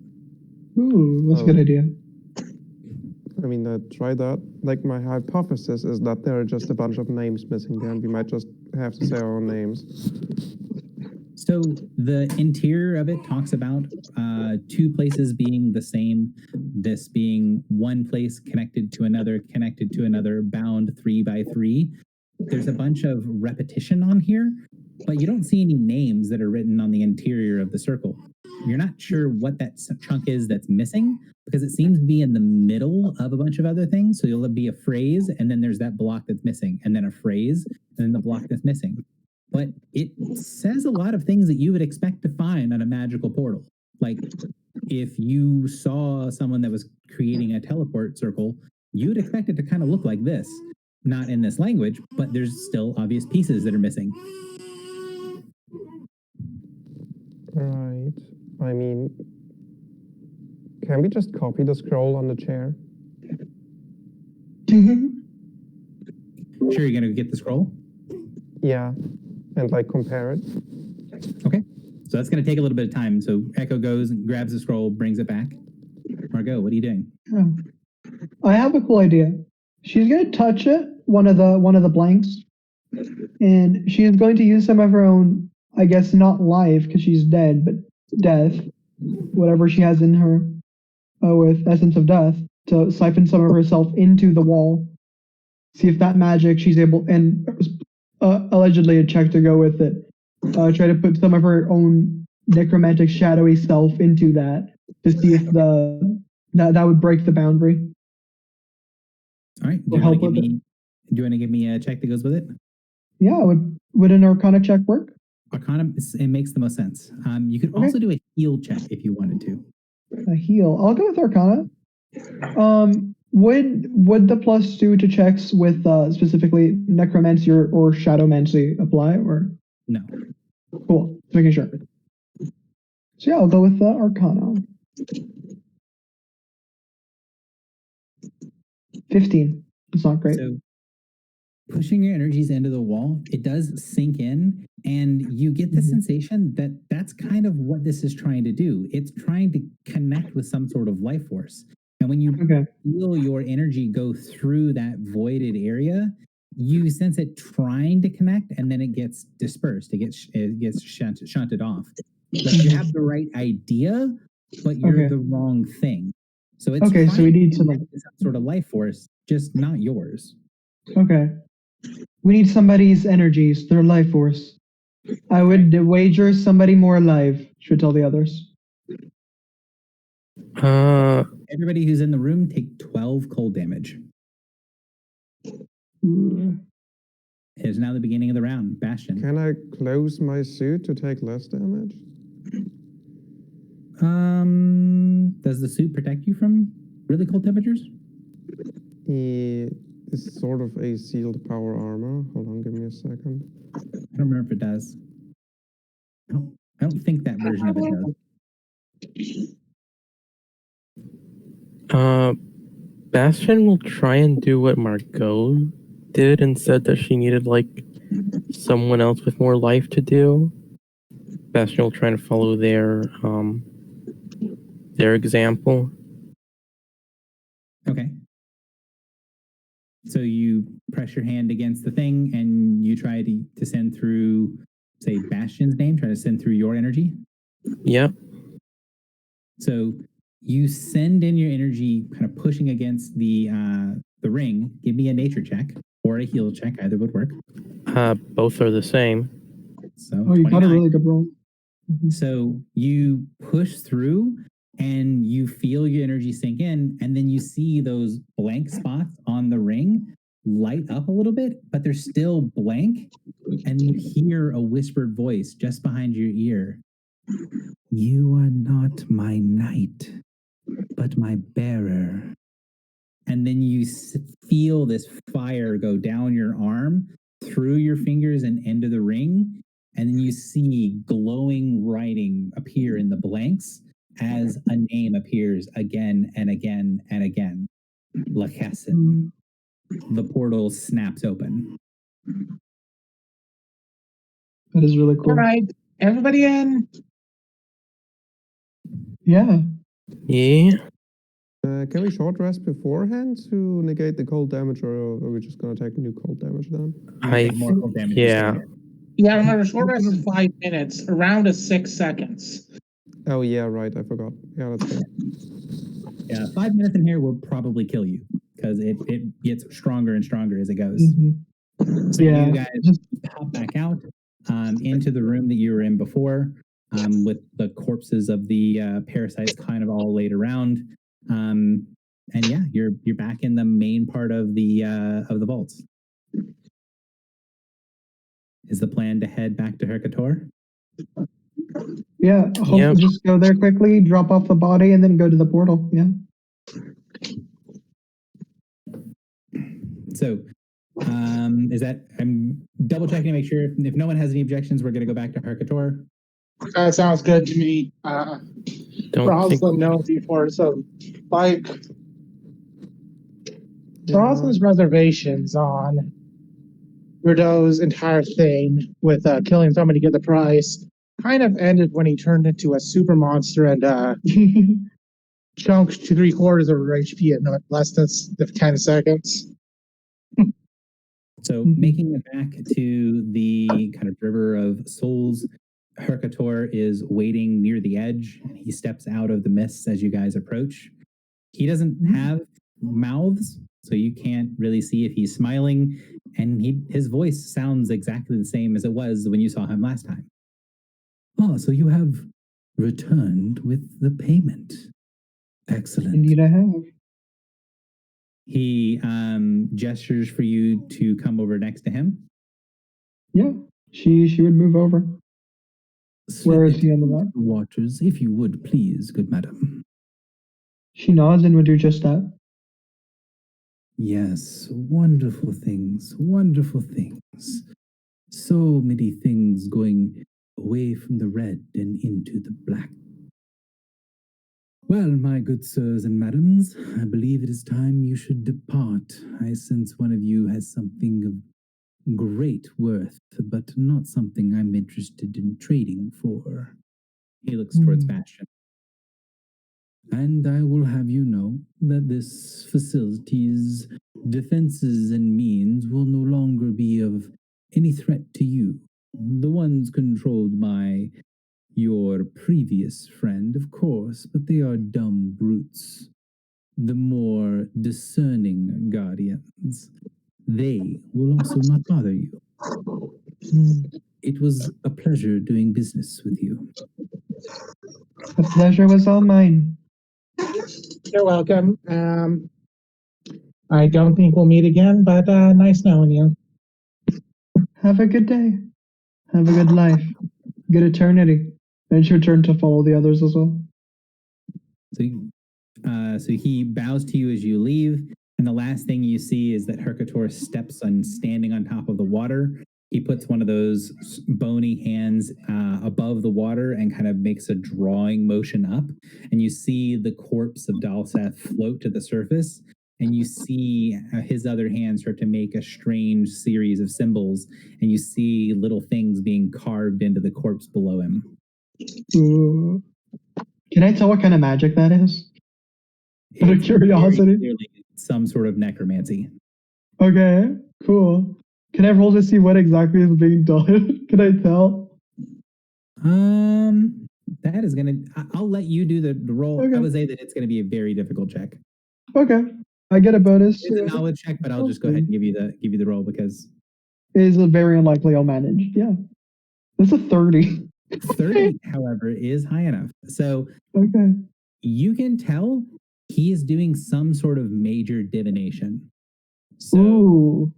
you're not exactly sure what spell he's casting. It's going to take him probably, minutes or maybe an hour to cast. You're only going to see the first few seconds before you leave. But what he's doing is some sort of powerful divination using the corpse. Okay. So it's like my last sight ritual, but like 10 times stronger at minimum. 10 times stronger. Cool. Interesting. It doesn't look like he's doing divination on the corpse. Oh, okay. Okay. Looks more like he's using the corpse as a way. That's very interesting. Okay. Cool. She's like, fuck, I wish I had the time to learn that with them. But yeah.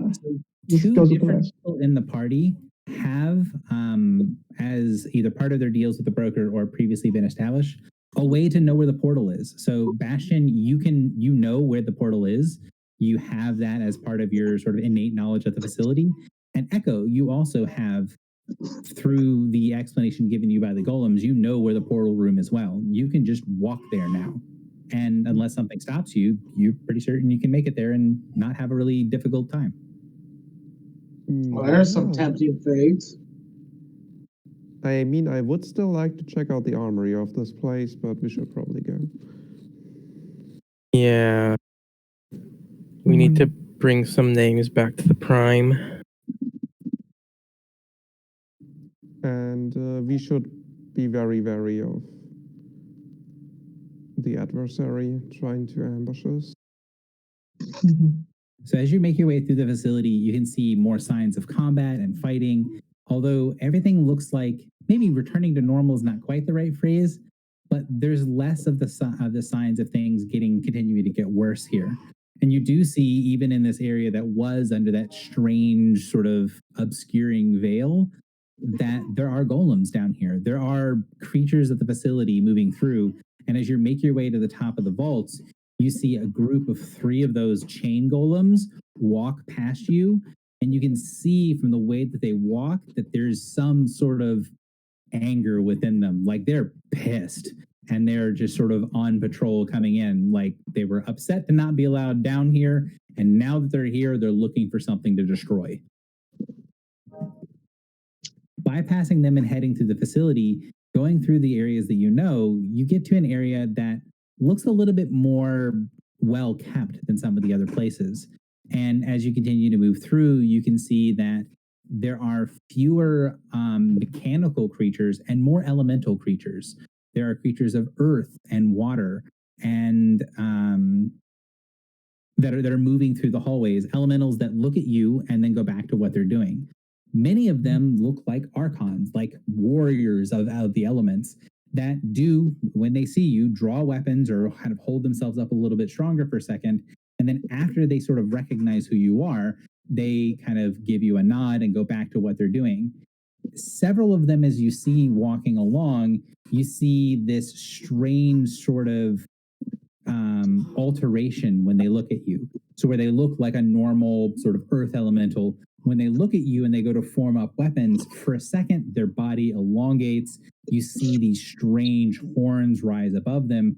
And it's almost like this ethereal vision of Hercator appears over top of them. And then they nod their head to you and go back to what they were doing.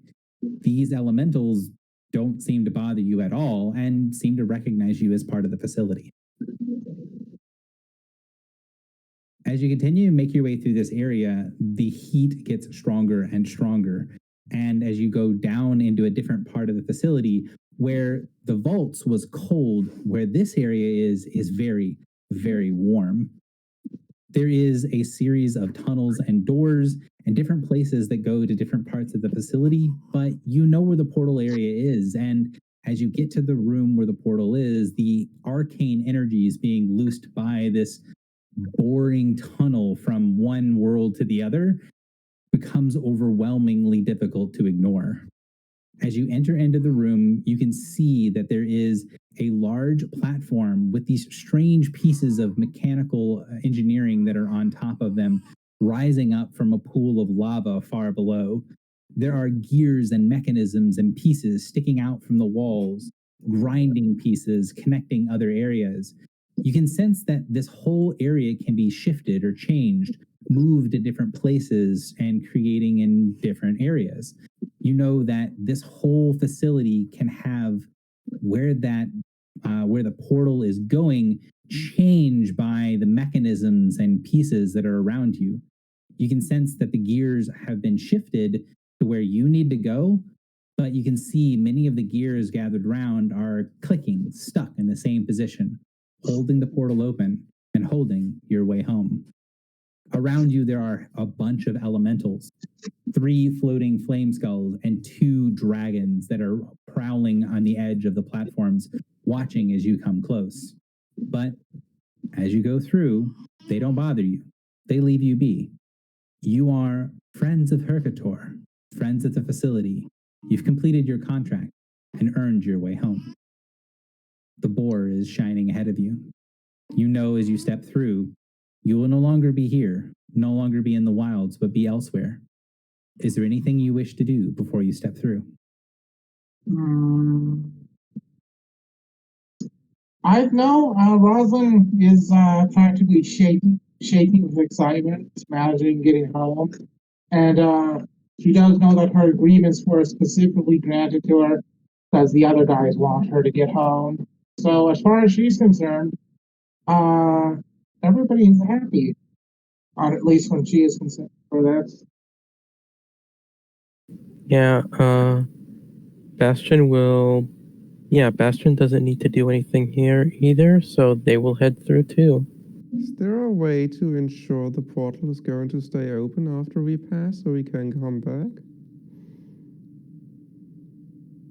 Sorry, I'm muted. You get the impression from the way that the gears are working as you walk through the room and you see them, that everything is being held in this one specific spot. And you're pretty certain as soon as you pass through, the gear will change and the portal will rotate. It'll go somewhere else, but probably not wherever it's depositing you.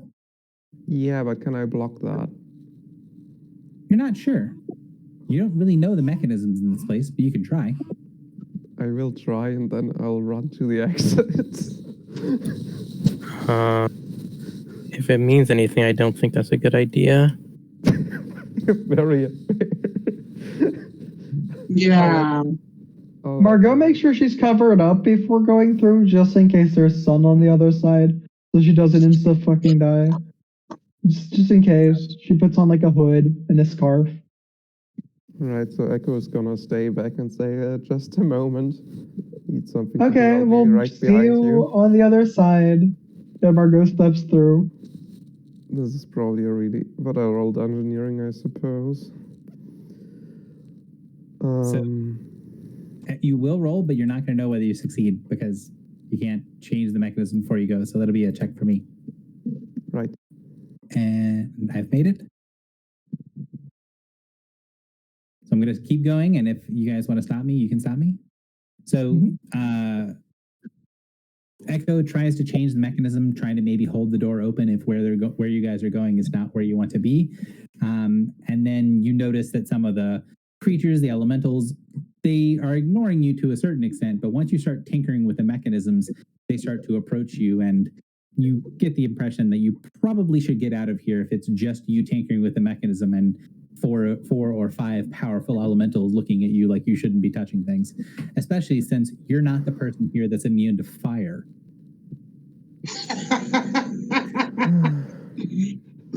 Yeah.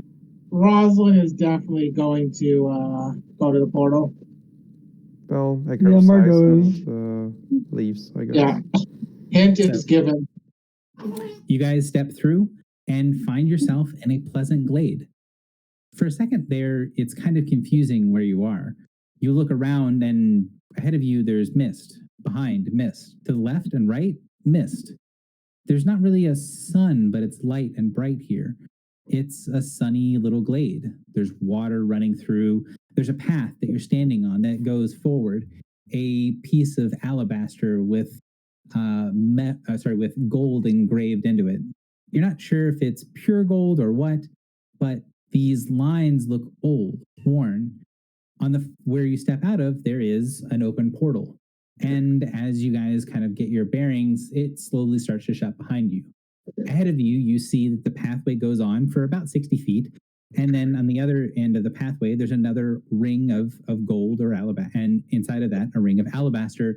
Above it, there is an open portal area, but there's no portal in it. For some of you guys, this place looks strange but welcoming. Rosalind, you've been around enough to know what this place is. This is a Fey passage. It's a sort of waiting room between worlds. This is the more natural way to get from one place to the other. This is the way that powerful spirits would pass from the wilds into the mortal world. You step here, you stay here for a time, and then as it becomes aligned to the mortal world, you'll then step through the other portal on the far side after you get acclimated to the mortal world. This place will send off some of the unusual energies of the wilds and then allow you to pass through without any negative consequences. Oh, thank goodness. This place is very, very difficult to find, but that's where this portal went. Yeah, I'm going to be honest, guys. I spent 3 years straight of the 5 years I was here trying to find one of these. I got tricked twice, and once somebody else ran in ahead of me, and the portal closed behind me. Sacked. So maybe we should all step out together, just in case it doesn't close behind all of us, or one of us. We should all step together. Very well.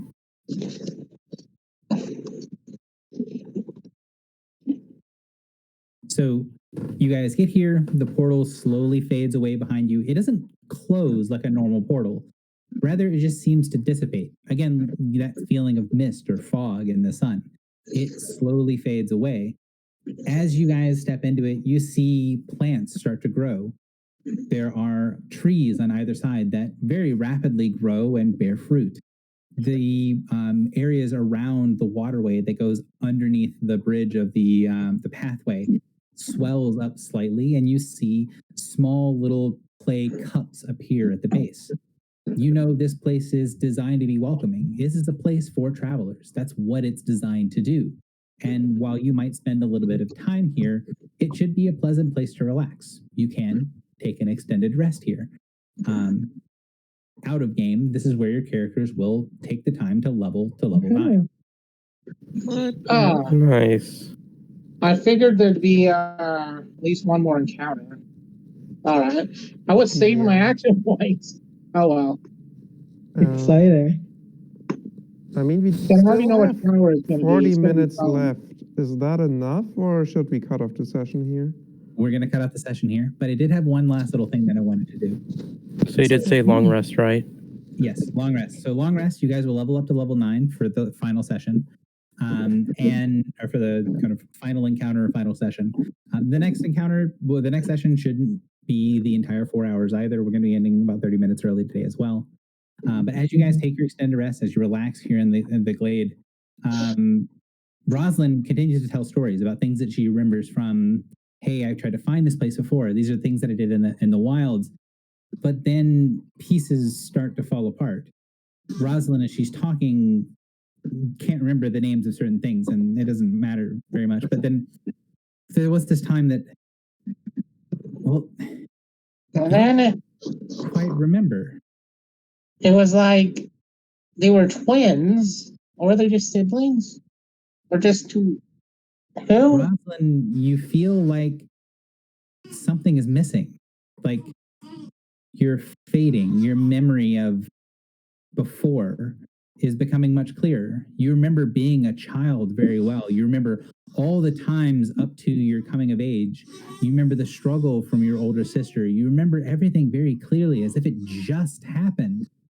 But everything that's happened to you over the past few years, it's fading away further and further, faster and faster. You hear the broker's voice. You leave your time here in the wilds in the past. You feel it's being taken from you. It's been left behind, and the bargain is complete.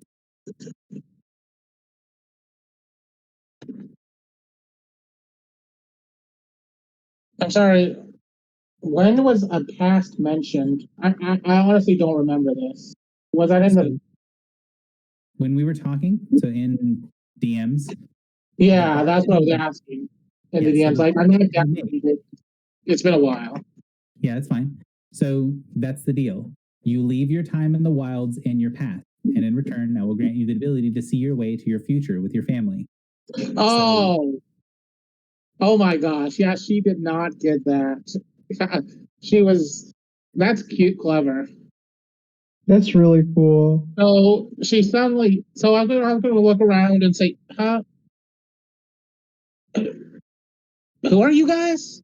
Where are we? Exactly. And we'll begin that with next session of Ooh. Rosalind has forgotten each of you. She doesn't know who any of you are. That time, her past, her time in the wilds, it's gone now. It's been taken from her. Ooh. It's part of her bargain. So At least her That's memory really of it. cool. next session will be the last session. And I kind of want to do, well, actually, we could do this. I kind of want to do the opening for the last session at the last session rather than doing what I would normally do, is kind of like give the description of what's happening and leave it as a cliffhanger, because I don't know if it's going to be like 2 weeks or 3 weeks. If there's going to be a bigger break, I want to do it at the beginning of next session. Yeah. That's good. So that's what we'll do, is we'll end here in this peaceful glade in the Fey Passage, and then of course it's going to open and you guys are going to walk through and be home back in the prime. No problems, right? Mm-hmm. Totally. All right. So Sweet, we got a level up too. yes. So level up to level 9, and I will see you guys next time for the conclusion. Okay, Do we want to? We will do some scheduling to make sure that everyone hopefully can make it. Yeah. Yes. Yeah, including Because Becca, I don't mind missing like 1 or 2 more weeks. The main problem for me is just not knowing if we're going to play or not. Yeah, and I did try to, as soon as I knew, because I know your time zone is very different than ours, as soon as I knew, I tried to say something, but right after my daughter was born, it was really hard to be like, I know I'll be able to do this now. It was only Understandable. easy to be able to say, I definitely can't. Yeah, it's a big thing. Like I was a little annoyed, but I get it. Things happen. Thank you all for the session. This was really fun. was fun. Excited. Yes, was fun. Thank you. Take it easy, guys. So of course Rosalind is going to be very confused at all the power she has all of a sudden. Yep. Yeah, amnesia is usually not what I associate with leveling up. Reverse. Rosalind, we find out next session that Rosalind's actually level 0 now. And the whole thing is just Know protect. what to use it, how to use it, what it does. Ah, How does this shit work? I can blast it with the sun. How does it work? Yeah. all right, guys. I'll see you guys next time. Right, see you all. Stay safe. Have a good Yeah. week. See y'all. Bye-bye. Have a good night.